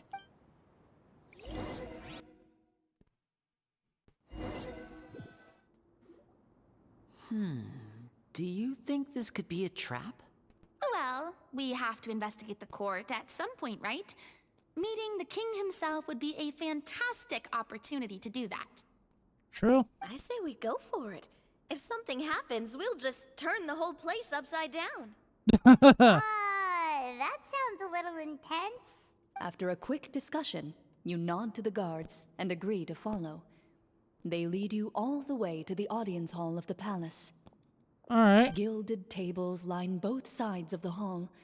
The space itself is adorned with all manner of expensive antiques, glass shelves, and silver candlesticks. The items appear quite ordinary in size and dimension, yet their presence somehow makes the emptiness of the hall feel even more surreal and ominous. I guess, yeah. Definitely does look a bit Wow, ominous. it's so luxurious. Fine, mine. The elderly king, clad in a magnificent robe, sits upon the deep crimson throne before you. He wears above his head a majestic crown, with a gemstone the size of a bird's egg set right at the very front. As you observe it, you see a complex pattern of light reflect off its surface. Oh, damn. They're here, your majesty. A man dressed in dark clothes, likely a minister, shields his mouth with his hands and bends down to whisper a few words to the king. Interesting. After a moment, he lowers his hands and stands back up. His gaze shifts to fixate on your group, but he does not move from his place at the king's side. Ah. The king does not appear entirely aware of his surroundings. The man by his side, though.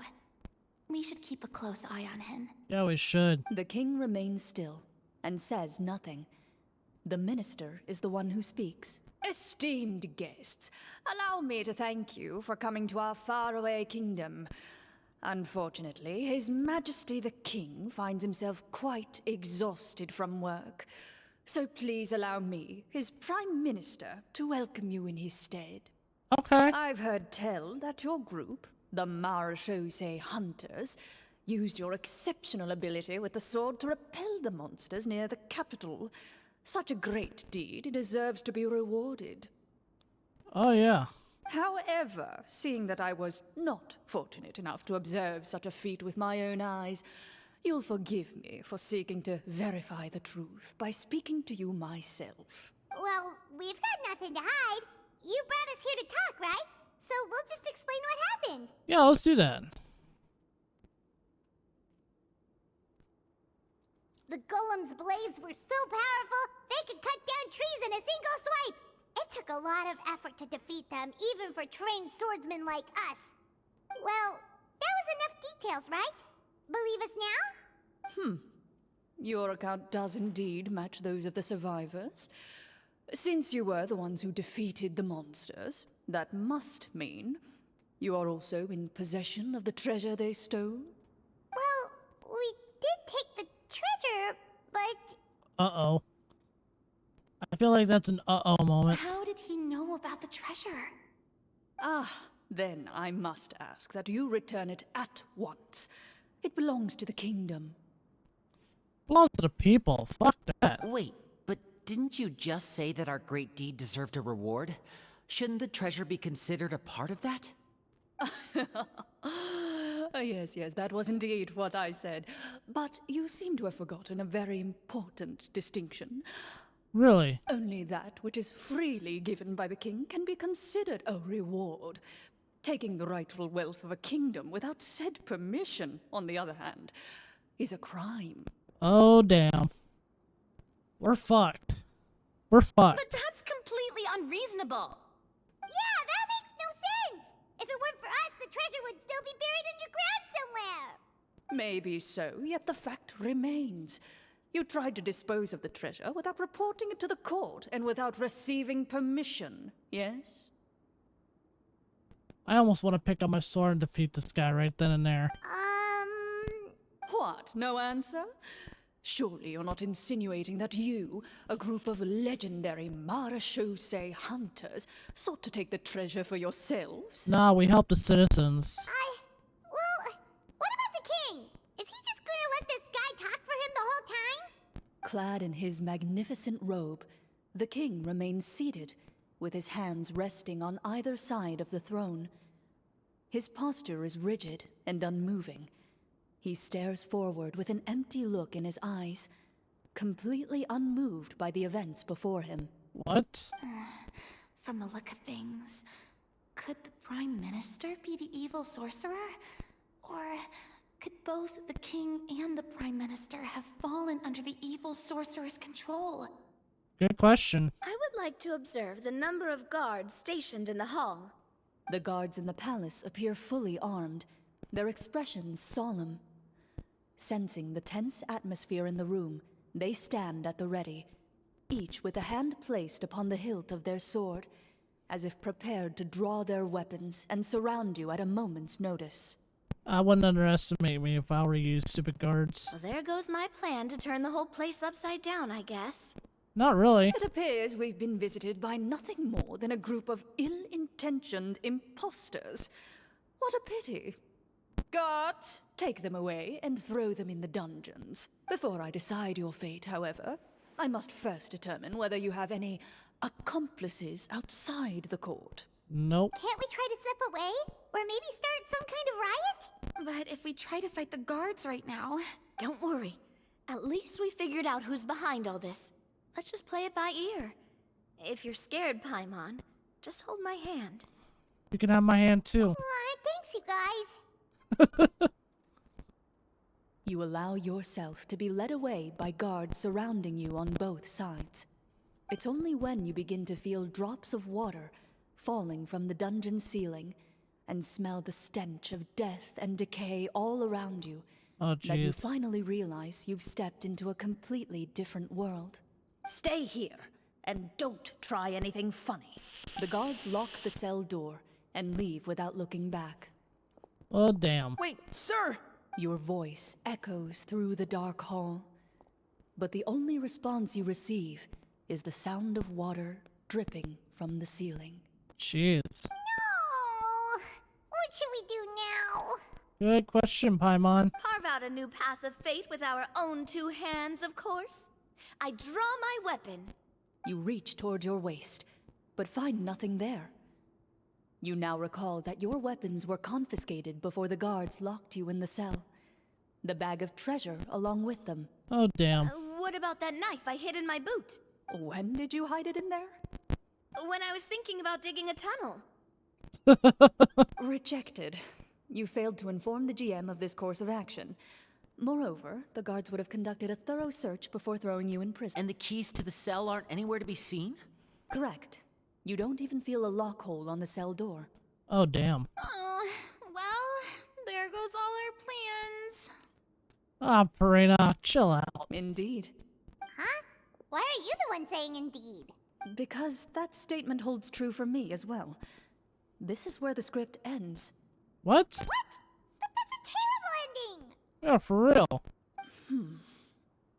Generally speaking, this should be the point where the scriptwriter gives the players some kind of hint, or gives the GM some kind of code for how to move forward. I mean, maybe they just really wanted us to be immersed in the feeling of being in prison? Like, they'll only show us the way out once we've grown truly and utterly desperate? That is a possibility.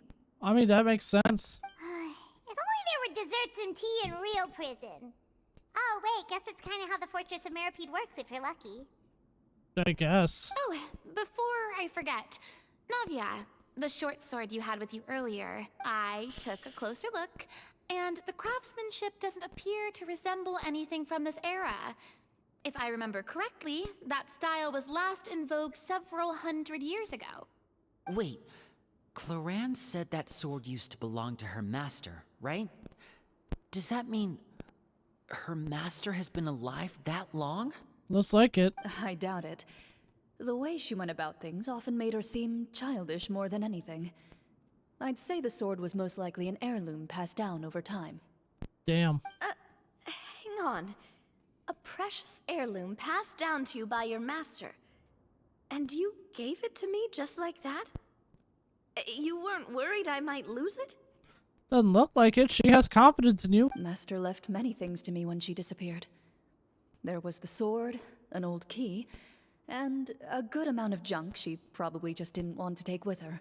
Whoops. I gave you the sword back then because I didn't want our friendship to end. Yum. Wait, when did this happen exactly? After the duel between Mr. Callis and myself. Before that, Clorinde would have meals with us and even stay over at the Spina some days. She was on great terms with Papa as well. I guess that's good. After the duel, though, there was a period of time where we simply didn't know how to face each other. Whoops. Misclicked again. I'm a little distracted right now because I got some thunder going on, so I'm gonna turn on some local recording just in case I get disconnected. I actually should have had some local recording going on at the time, but oh well. We were both sad and conflicted and totally overthinking everything as a result. Whenever I looked at this sword, I couldn't help but wonder if Miss Petronia had never introduced us to each other at that picnic. Maybe part of the sadness I was feeling could have been avoided. Back then, it felt like I hadn't just lost a father, but a close friend as well. I'm sorry if I grow silent again on this because I'm just trying to get deep into this because if I'm not focused, I'm just gonna end up being silent. So I apologize if I am too silent about this. No one can change the past. The most important thing is that you two found your way back to each other and can enjoy things like this together. Oh, 100%. I agree with you, Lenny. Yep, you're right. I'm sorry, you two. I didn't mean to bring up any sad memories. Think nothing of it. No one here is at fault. What?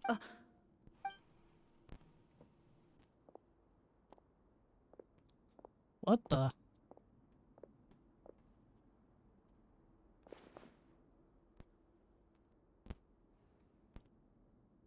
Oh, looks like the next part of our script is here. Cool. Perfect timing. The situation was really starting to get desperate. And not just because of the prison thing. From Corinne's face, I really can't tell if it's good news or bad news. It speaks to her professionalism as a senior GM.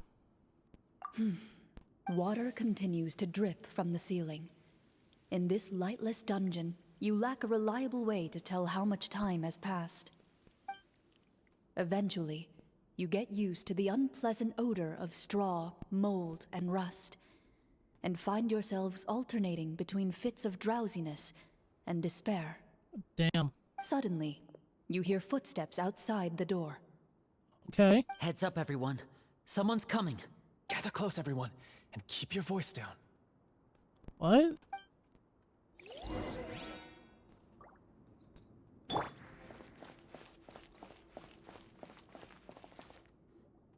Who are you? I work as a guard in these dungeons, but my true identity is the same as your own. I'm also a Marechaussee hunter. Really? Shh. I've already sent away the other guards, but if we make too much noise...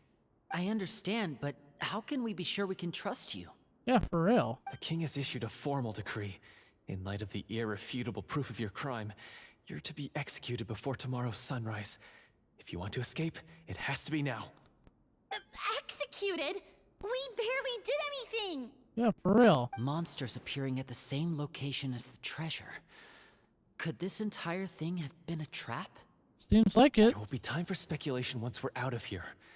As for my identity, I have no way to prove that to you just yet. Infiltrating the capital was difficult, and finding a chance to speak with you has taken a lot out of me. I could go on, but I think we can all agree that now is not the time for details. Well, it does look like we have... Well, it doesn't look like we have any other choice. Have you seen our weapons anywhere, sir? Don't worry, I brought them with me. They're just behind the door. Still, this faction is too powerful. The guards are all under his control, and he's even stationed a number of golems in various rooms throughout the palace. To defeat him, you must find a secret vault. It is said that within that vault, the Marashose hunters of the past left behind a treasure with the power to defeat the sorcerer. Okay. You're not coming with us? No, I'll remain in the dungeons to deal with the guards. I'll try my best to distract them so they don't go after you. As long as my identity is not revealed, I'll be able to aid you when the final battle comes. In that case, please stay safe. Thank you for your concern. I will do my utmost. As for the location of the vault, here, this map should lead you there. Good.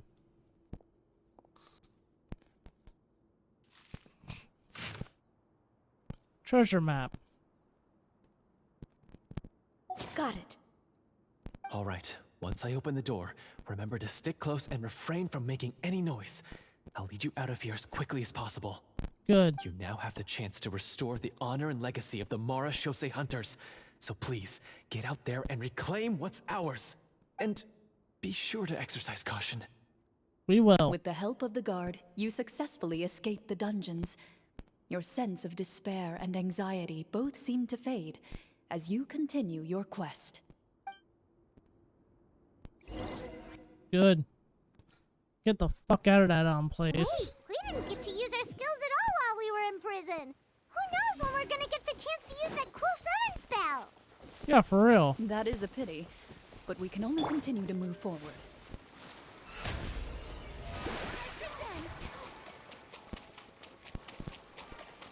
Thought I heard something.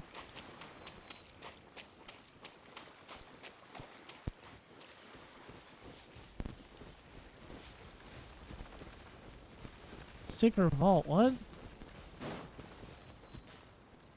I think I went to the right one. This should be the place marked on the map. This bit of rock certainly looks suspicious. Well, I'd say an investigation's in order then. Plus, if all else fails, we can just blow it up. True. Kaboom! Wow, you really meant that. Before you lies a serene stretch of open water, its surface shimmering a brilliant shade of sapphire blue. Sapphire blue, nice. Well, guess this means it's time for a swim. Yep.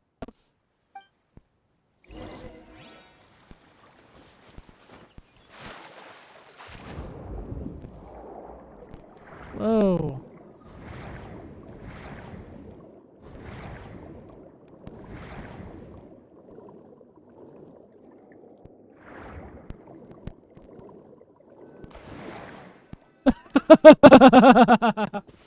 That was actually a good moment right there.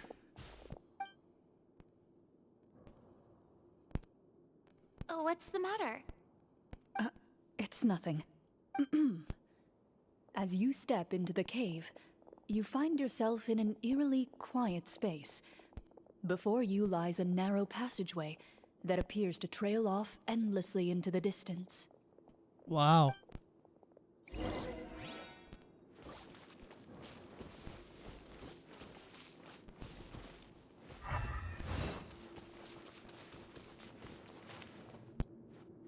Oh, what do we got here? Wow, this must be where the treasure is hidden.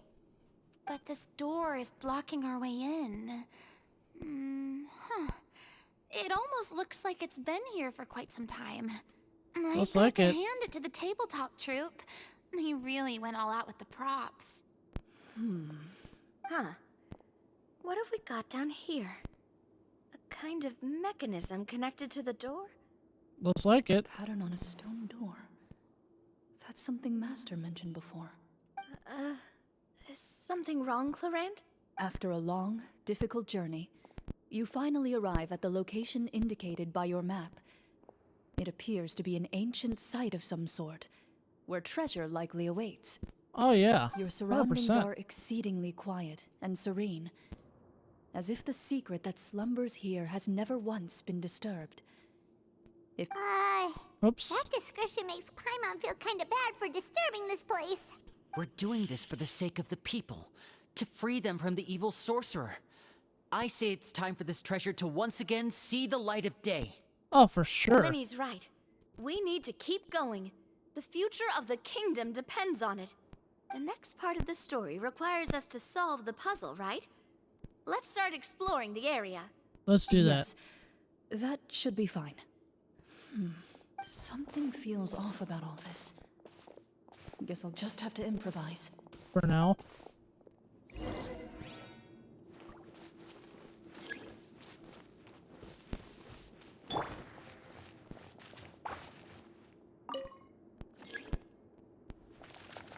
Need a hydro what?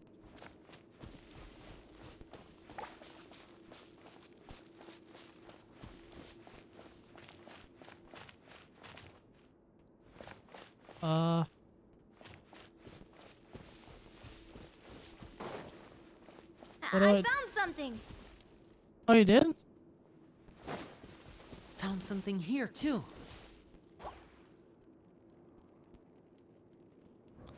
Oh.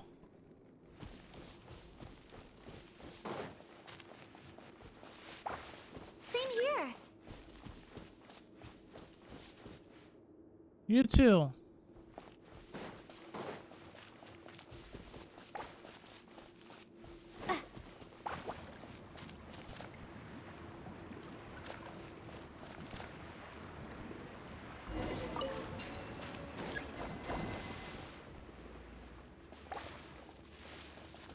Oh, I gotta activate that with this.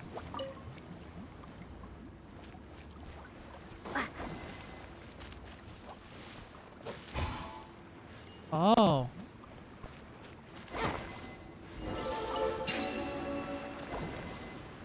Nice.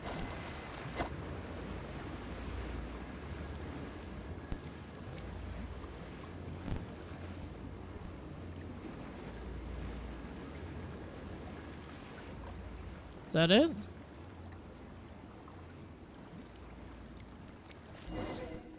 Looks like I solved it. It worked. Something just appeared. Some kind of new mechanism, maybe? By solving the puzzles, you prove yourselves worthy of inheriting the secrets of the past. Nice. At the end of each puzzle, you're rewarded with With a key. a key. Oh, it must be the key to the big door. This is one of the Marechaussee Hunter keys that are passed down from generation to generation. It looks just like the one Master passed down to me. It is said that 4 keys in total are required to form the final, complete key. Really? What's wrong? Yeah, what's You wrong? hear a few strange noises. Suddenly, all the torches in the ruin go out at once. What's going on? Yeah, Did what's we going fall on? into another trap? For the sake of immersion, please close your eyes, everyone. Without the torches, the space is now completely dark, and you cannot see anything. That's so weird. But Paimon can still see a little bit over here. Don't break other people's Oh, right. immersions. Sorry. Suddenly, you hear the sound of footsteps pierce through the darkness. There's someone else here. Oh, this is so unsettling. I can't see anything. I've been discovered then. What? Wait, that voice, it's... You recognize the voice as belonging to the guard who led you to this place. It appears he now covets the treasure for himself and has come to stake his claim. What the fuck? Oh, so this is just part of the script. Then I can probably relax.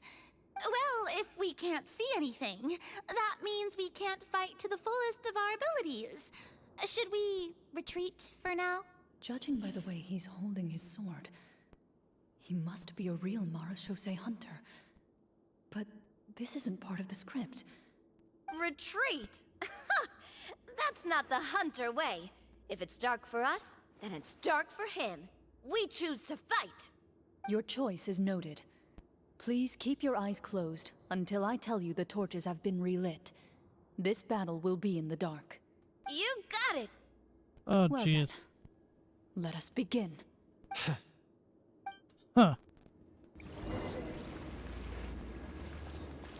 Ready. Oh, I get to play her now. I'd like to try to hit him with my sword. Your strike is successful. Ha! You're facing a veteran. Is he still standing? Goodness, he sure. What? Is it over? Can we open our eyes now? The enemy is strong and relentless, but the battle is nearing its end. The torches have not been relit. What about now? Final strike. Ha! Final strike.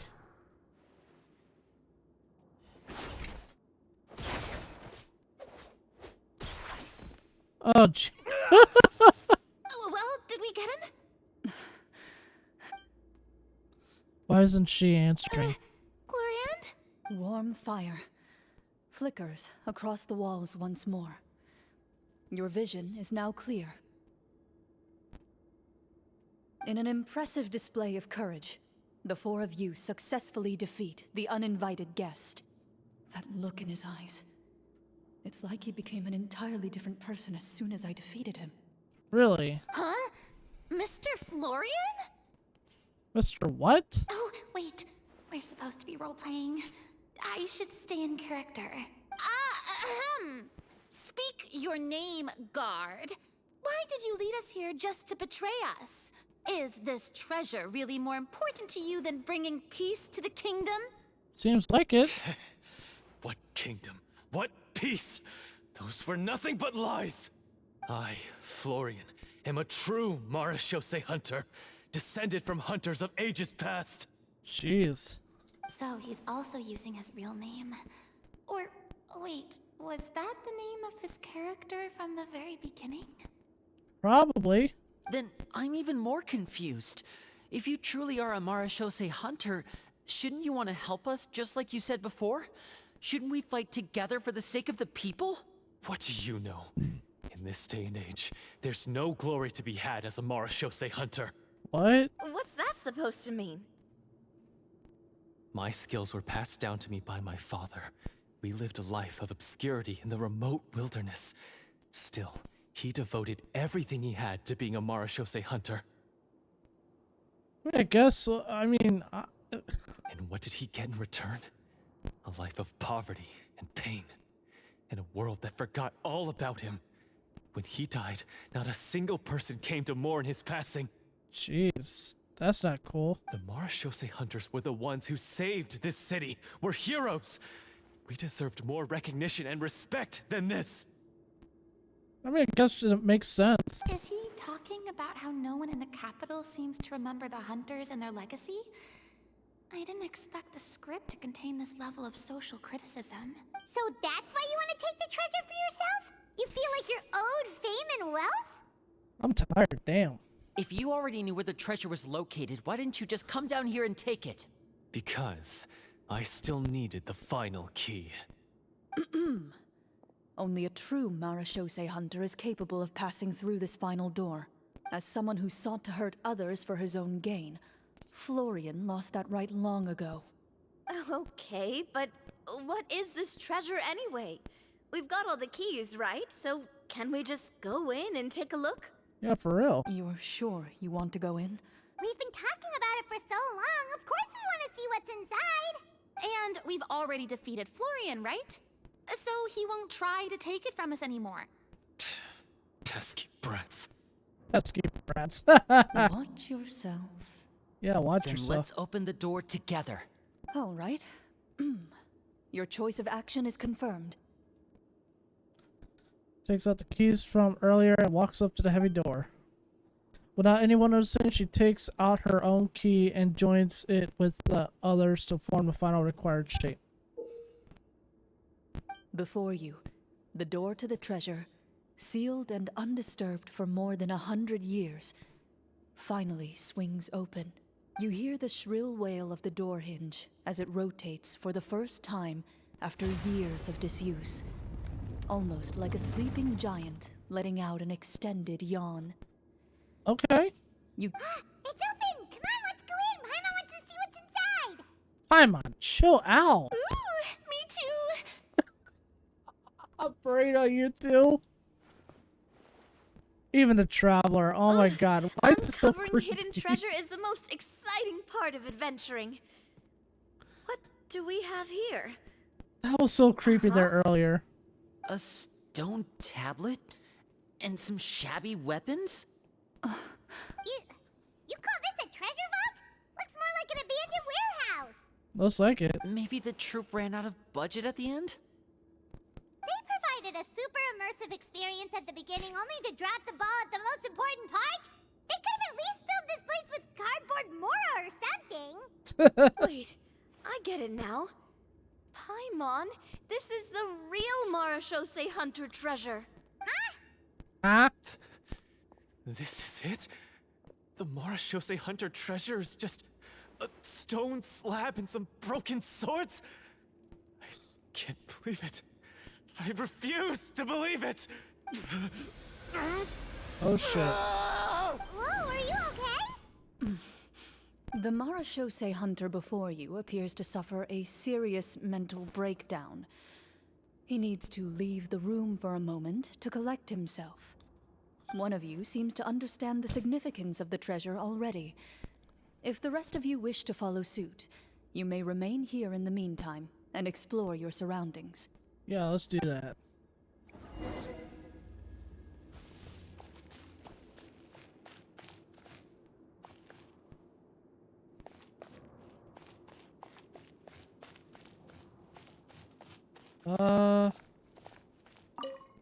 Walter. What is the treasure supposed to be?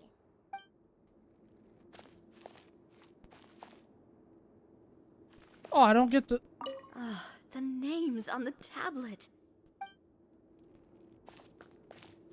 The old and broken weapons. Oh, I gotta. Loaded. I wonder. Oh, okay, never mind.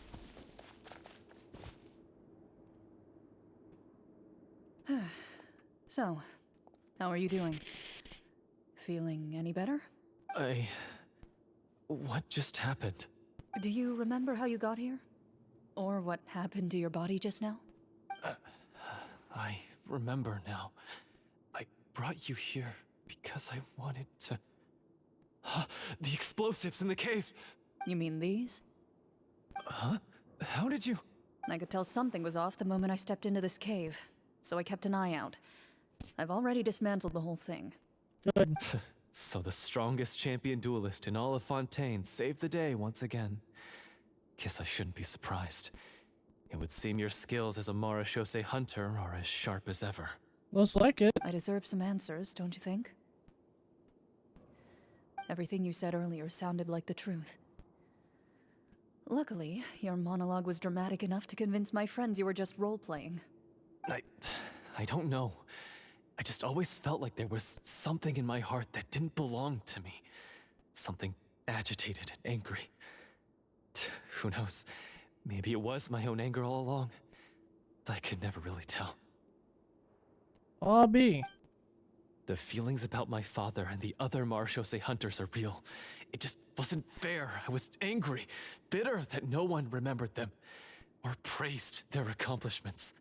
I don't know when it started, but at some point, my anger came to completely consume me. At that point, I remembered the legend my father used to tell me. The one about the treasure. The legend and about the treasure? Wait, what? But if the treasure was all you cared about, why plant all those explosives? Wouldn't they just destroy the treasure and bury you along with it? I can't remember. My head is a mess. It felt like there was this voice telling me to eliminate the hunters, but now it's gone. It's gone. Okay. From your description, I suspect you were dealing with a devorator. Devorator? Devorator? Oh, your master, your father, I mean, never talked about it? It was a kind of monster that was active several centuries ago.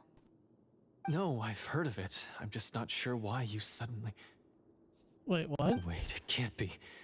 The seal! The seal? What? What's The seal? seal? My family has served as Marashose hunters for many generations. But the title and swordsmanship weren't the only things passed down over our line. There was a seal as well. Okay. My father instructed me to always watch over that seal and maintain it regularly. He said it had been passed down over a truly ancient age, and protecting it was our clan's most important duty. Alright. But I neglected that duty after he died. I finally decided to come down and check on it one day, and that's where my memories become fuzzy. Okay. I mean, makes sense? Question mark. The Devorator would be a formidable adversary for any mortal being, even ones as capable as the Hunters. If you lacked the power to completely destroy it, you could easily fall prey to its influence and corruption. In light of this, some Marashose hunters chose to seal the Devorator away, in the hopes that a permanent solution would come with the passage of time. I guess in a way that makes sense. I heard it has the power to amplify the obsessions and desires in people's hearts, to the point where they overtake you entirely. And yet, Oops. you were able to Fucking retrieve 3 of the misclicks. 4 keys. If I remember correctly, each was entrusted to a respected and capable hunter. How did you manage it? Yeah, how did you manage it? I mean, One of them belonged to my father. The second I stole from a different hunter. And the third was one that I snatched while the person was on the way home from the tavern. I nearly died in that alley. oh damn. I know just how strong you are. It's as clear as day to everyone in Fontaine. I observed you from dusk to dawn, but could never find any opportunity to sneak up on you. I never even saw you drink a single glass of liquor. The only way I could think to obtain that last key was to lure you here using your hobby, and then... Oh, I get it now. That monster, it wanted to bury you here alongside the treasure. What? I won't comment on anything else, but the script was good. Well, I did pour my heart and soul into it. The stories my father used to tell me about the glory of the heroic Marashose hunters and how they came to be forgotten. They came to be forgotten. It's more than just a story. I mean, I guess true, yeah. Huh? You're proud to be a hunter. You're still holding onto that part of yourself, no matter how small. I have done so many despicable things. I have nothing to be proud of. Then explain the purpose of the evil sorcerer in your story. Isn't he the true antagonist? The one who sought nothing but his own gain, and used the people as pawns to attain it? In your heart of hearts, he was the one you truly wanted to defeat. But I've already tainted my sword. I no longer have any right to... Wake up, Florian. Remember how you introduced yourself earlier. Do you really think the hunters acted out of a desire for honor and glory? Or to be loved and acknowledged by the people? What did your father teach you about our order? Good question. You do not wield your sword for yourself, but to protect those you serve. There's nothing special about a blade. It's the intentions of the wielder that matter above all else. Do you still not understand? Even after seeing the treasure for yourself? The contents of that room, they represent the true legacy the hunters left behind. You're right. I am a Marashose hunter. It's time for me to redeem, no, to finally serve the people I vowed to protect all along. Good. I wouldn't be so quick to push aside the need for redemption. I know. That's a charge I won't bother to defend myself against. Good. Then, come with me, and help me see the script through to the end. Huh? See the script through to the end? But there's no more script left. What? Never finished it, huh?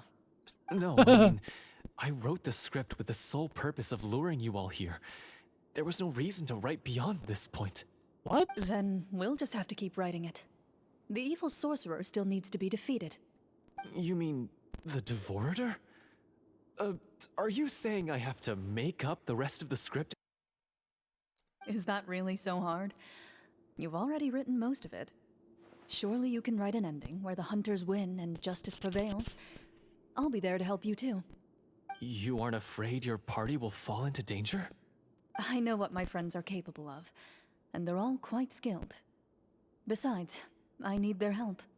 Then, are you going to tell them the truth about all this? I don't intend to spoil the fun.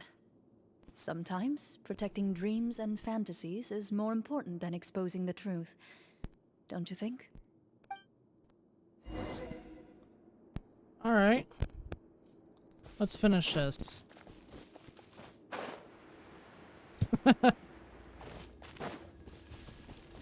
Get back to the others.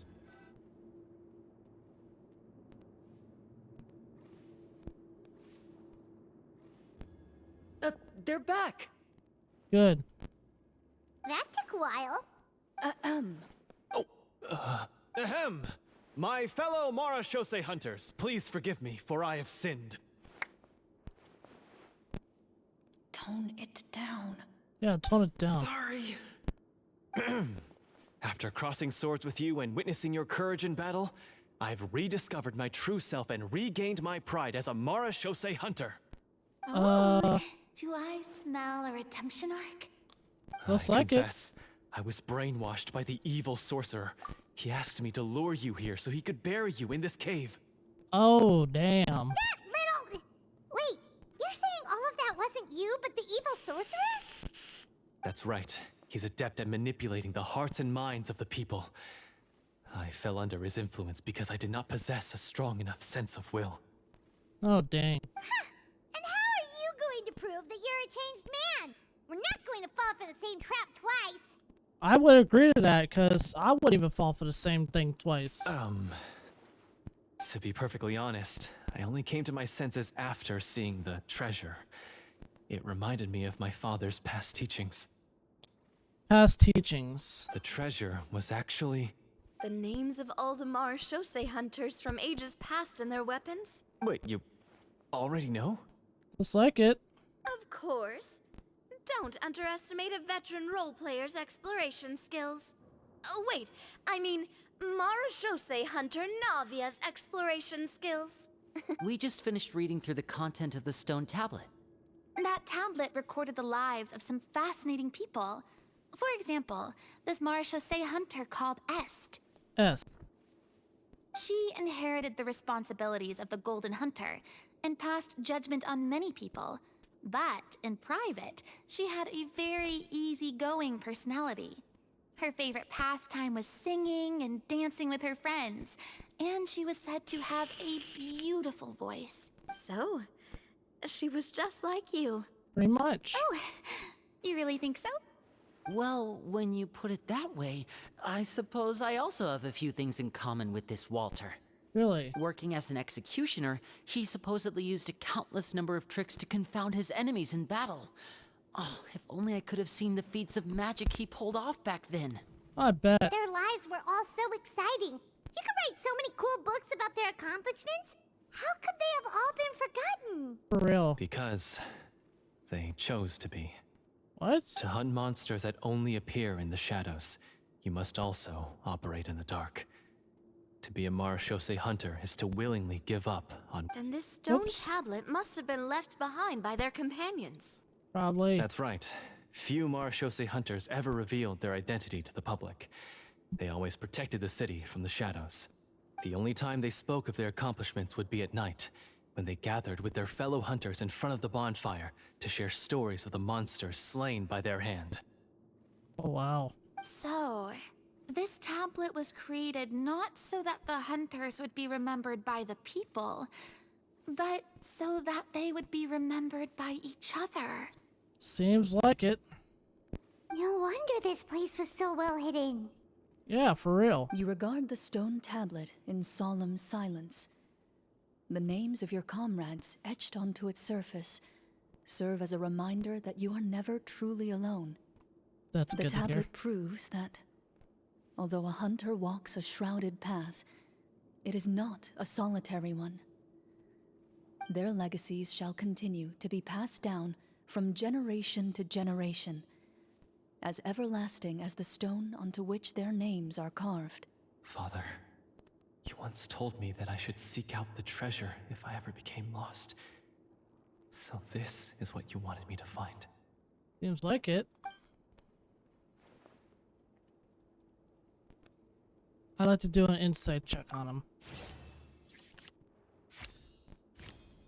Check complete.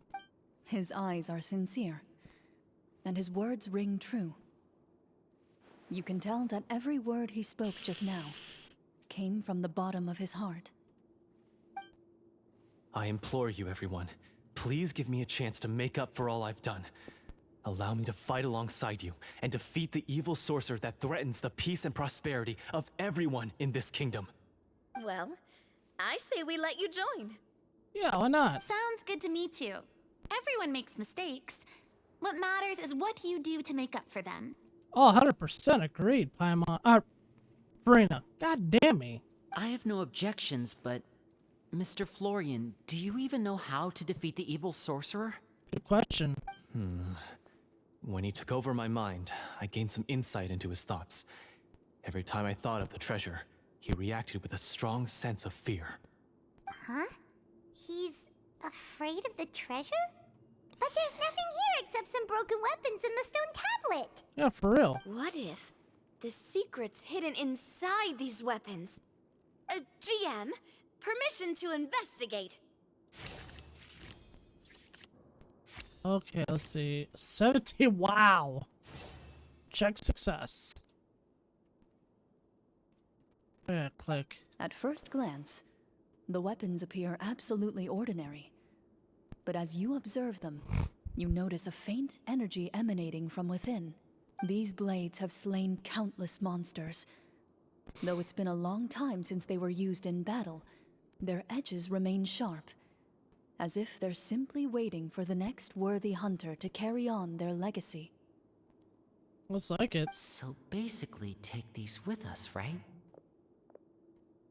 I'll take this weapon, since it used to belong to Est. Maybe it'll find comfort in being held by someone who appreciates the arts. Ah, good idea. I'll take Mr. Walter's bow then. From one archer magician to another. Yeah, why not? Paimon's gonna pick a cool weapon too! What am I gonna pick? As you grip your weapons, you can almost feel the will of past hunters coursing through your being. It's a feeling of courage, determination, a silent vow passed down from generation to generation that says, eradicate the monsters, no matter the cost.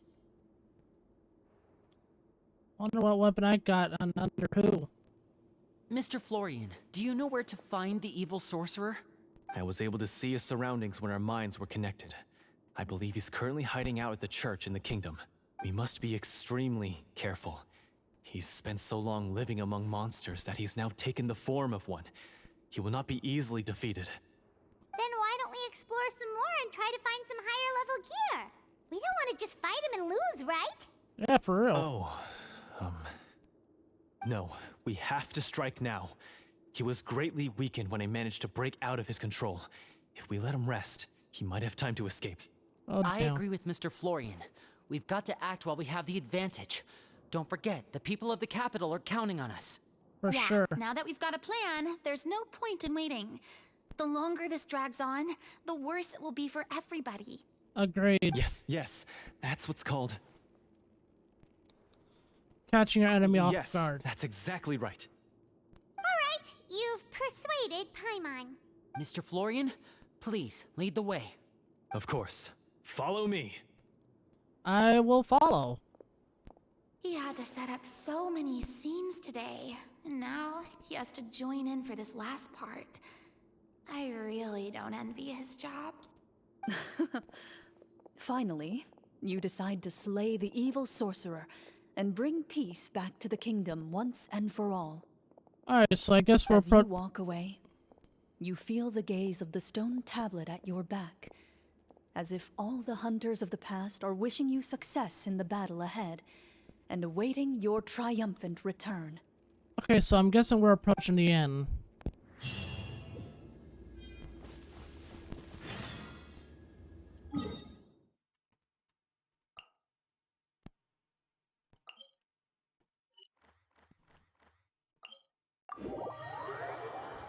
At least I can still teleport to place. Oh, that was good. I got a chance to heal.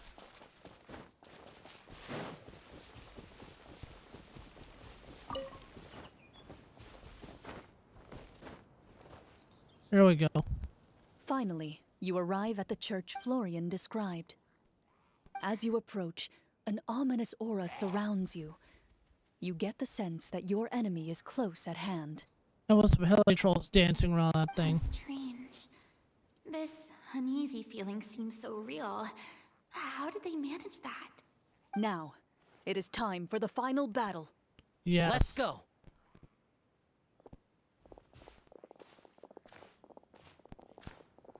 Florian, wait. What? What's wrong? I think you should wait outside. You've already been corrupted by the Devorator once. It could easily re-enter your mind and take control of your body. I don't think it's a good idea for you to be this close. If it corrupts you again, it's possible you might take on a new form entirely. Oh, damn. That's exactly why I have to go. Why I should be at the very front. You mean... Yes. I intend to lure it into my body. What? That's too risky. If things get out of hand, I might have to kill you. Do you understand how dangerous this is? I understand, but if I do this, you'll have a clear and visible target. The Devorator will have a hard time passing up a chance to enter a body it knows how to control. You won't have to worry about any of your friends being taken over. What? You're not like me, Miss Clorinde. You're a just and powerful marechaussee hunter. The monster broke free due to my error. It's only right that I shoulder the responsibility for its destruction. This is something that I have to do. I envy him. I'll give him that. Consider it a duel to restore my honor. My only request is that you give it your all. I understand. Then, as a champion duelist, I hereby accept your request for a duel, and extend to you my most sincere regards. Cool. The battle is now upon us. Let the Devorator once again tremble under the blade of the marechaussee hunters.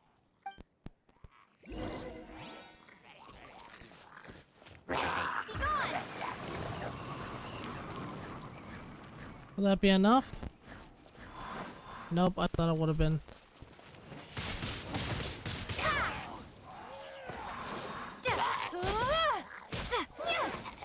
Cool. Enter.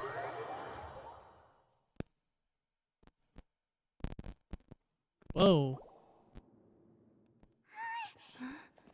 A cutscene. Whoa.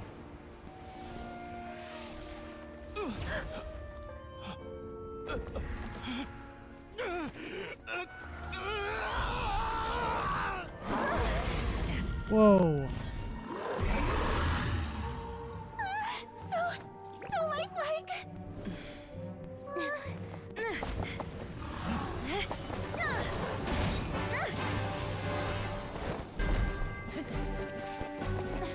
Let's kill him.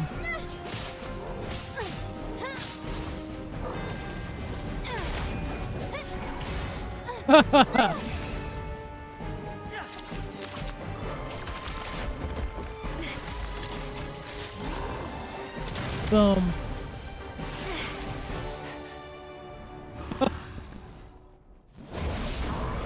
Whoa. This foe is not invincible. You hold the treasure. The power to defeat it in your own two hands.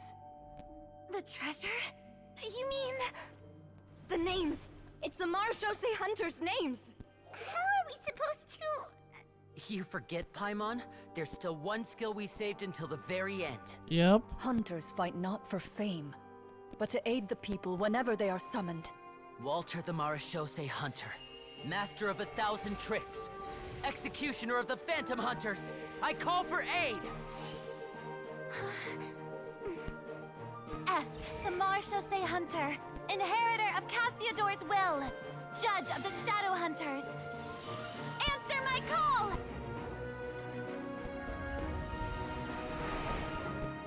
Whoa. Petronia, protector of justice and order. The hunter I respect the most. Thank you for saving my friend, the best one I'll ever know. Please, lend us your strength.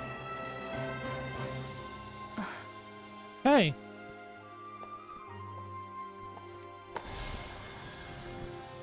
We have come to answer your summons.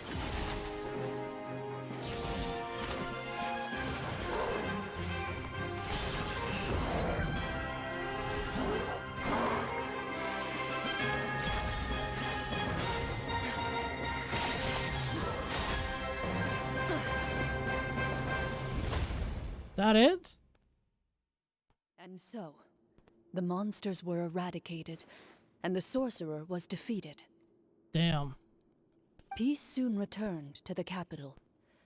Those in the court, manipulated by the sorcerer, also recognized the errors of their ways. Some remembered the names of the heroes who saved their kingdom, but others simply continued their lives none the wiser. Alright. Alright. Such is the story of the Marashose Hunters.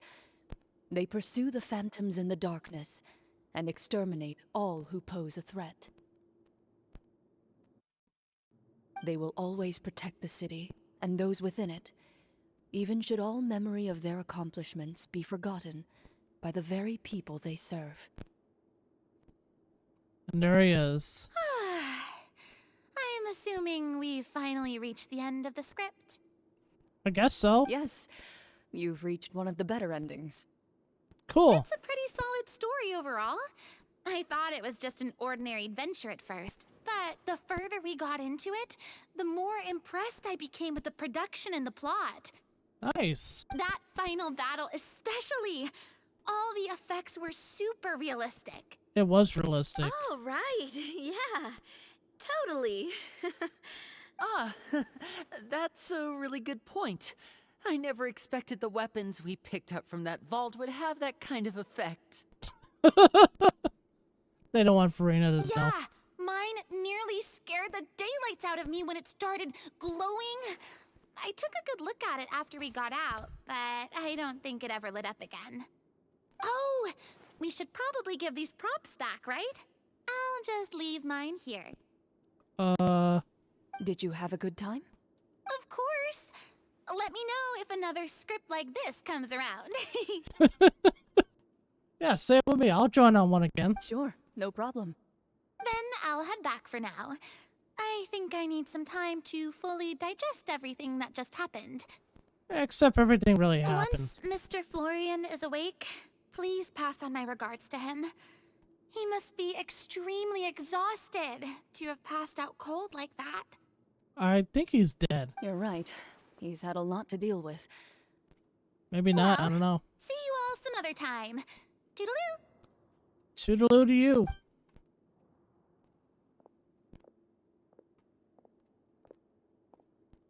Okay, so, can I ask now, I think it should be fine, yeah. what in the world was going on back there? For real. So you saw through all of that?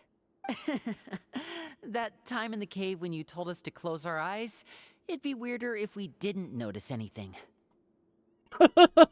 So they noticed. They noticed. I was dying of curiosity the entire time. I mean, you did a pretty bang-up job of pretending nothing had gone wrong. Farina actually looked like she thought all of it was planned.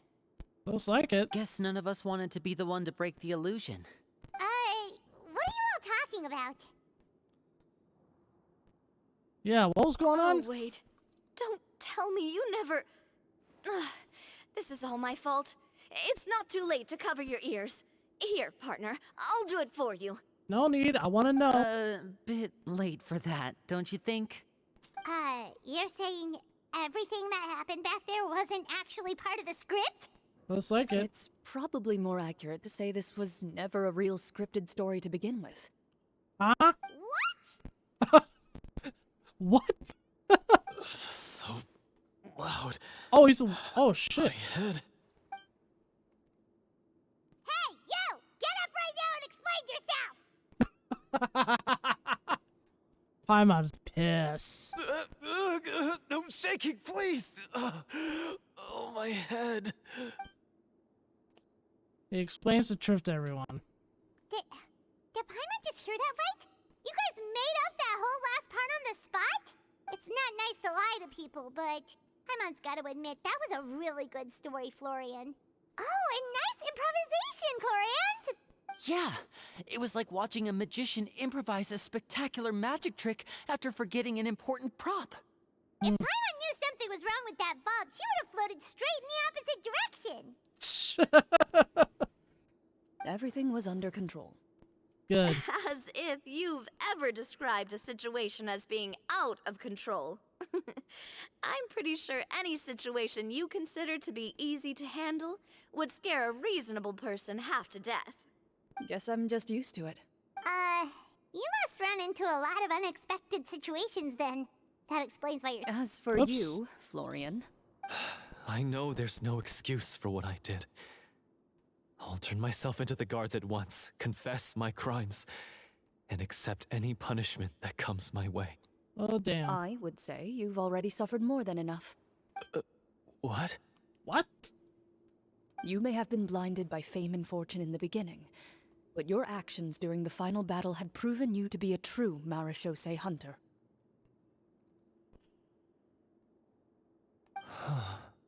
You'll be far more used to the city above ground than below. Your job as a hunter is more important. But Of course, you'll still need to take the keys and pay a personal visit to the 2 hunters you wronged. Prepare to accept any terms they give you as well. Oh, yeah. yes, of course. As far as I'm concerned, though, your showing in the duel was enough to prove your honor. Then I'll do exactly as you said. I'll go return those 2 keys right now. Good. Thank you so much, everyone. I'll do my best to prove myself worthy of the second chance you've given me. I swear this on my name and honor as a Marechaussee hunter. Until we meet again, everyone. Good. You exit the basement shortly after Florian.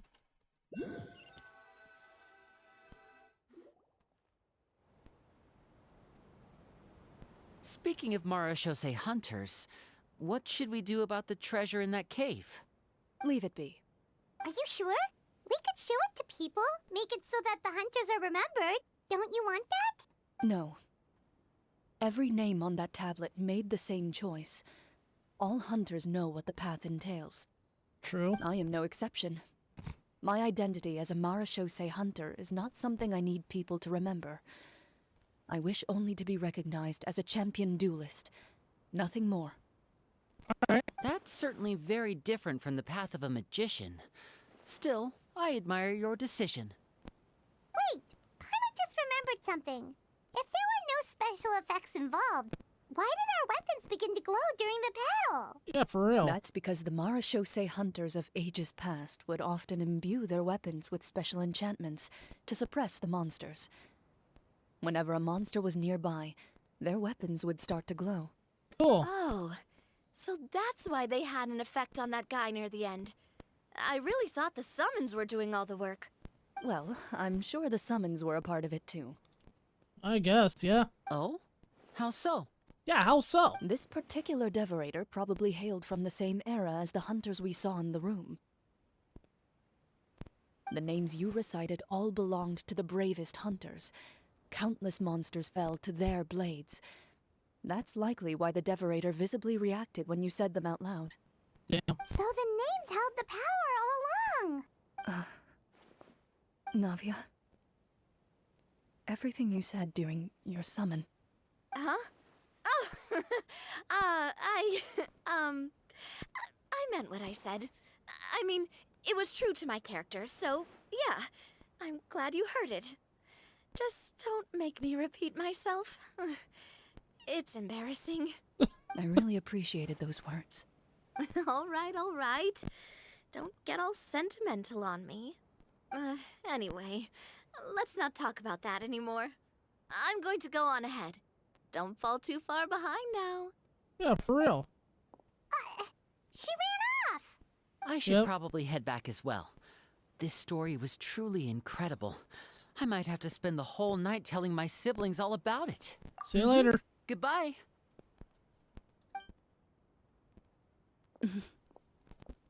Traveler, should your name and deeds be forgotten, what do you think the significance of your journey will be? Good question. I suppose the significance would be the journey itself and the world we helped create. There's still value in the time I shared with everyone here, in the things we were able to accomplish, even if no one remembers them. Well said. Well said. A great answer. I'll remember it. What would your answer be? Me? The Marachose Hunter says nothing in response to that question. Perhaps her answer lies in her silence. An unspoken vow left to echo through the night. The path she walks needs no explanation. I guess. And that's it! We completed the quest. Now, I'm not sure if they're going to make another part of that quest later on in the future, maybe, but in all honesty, that was actually really fun. That was a really fun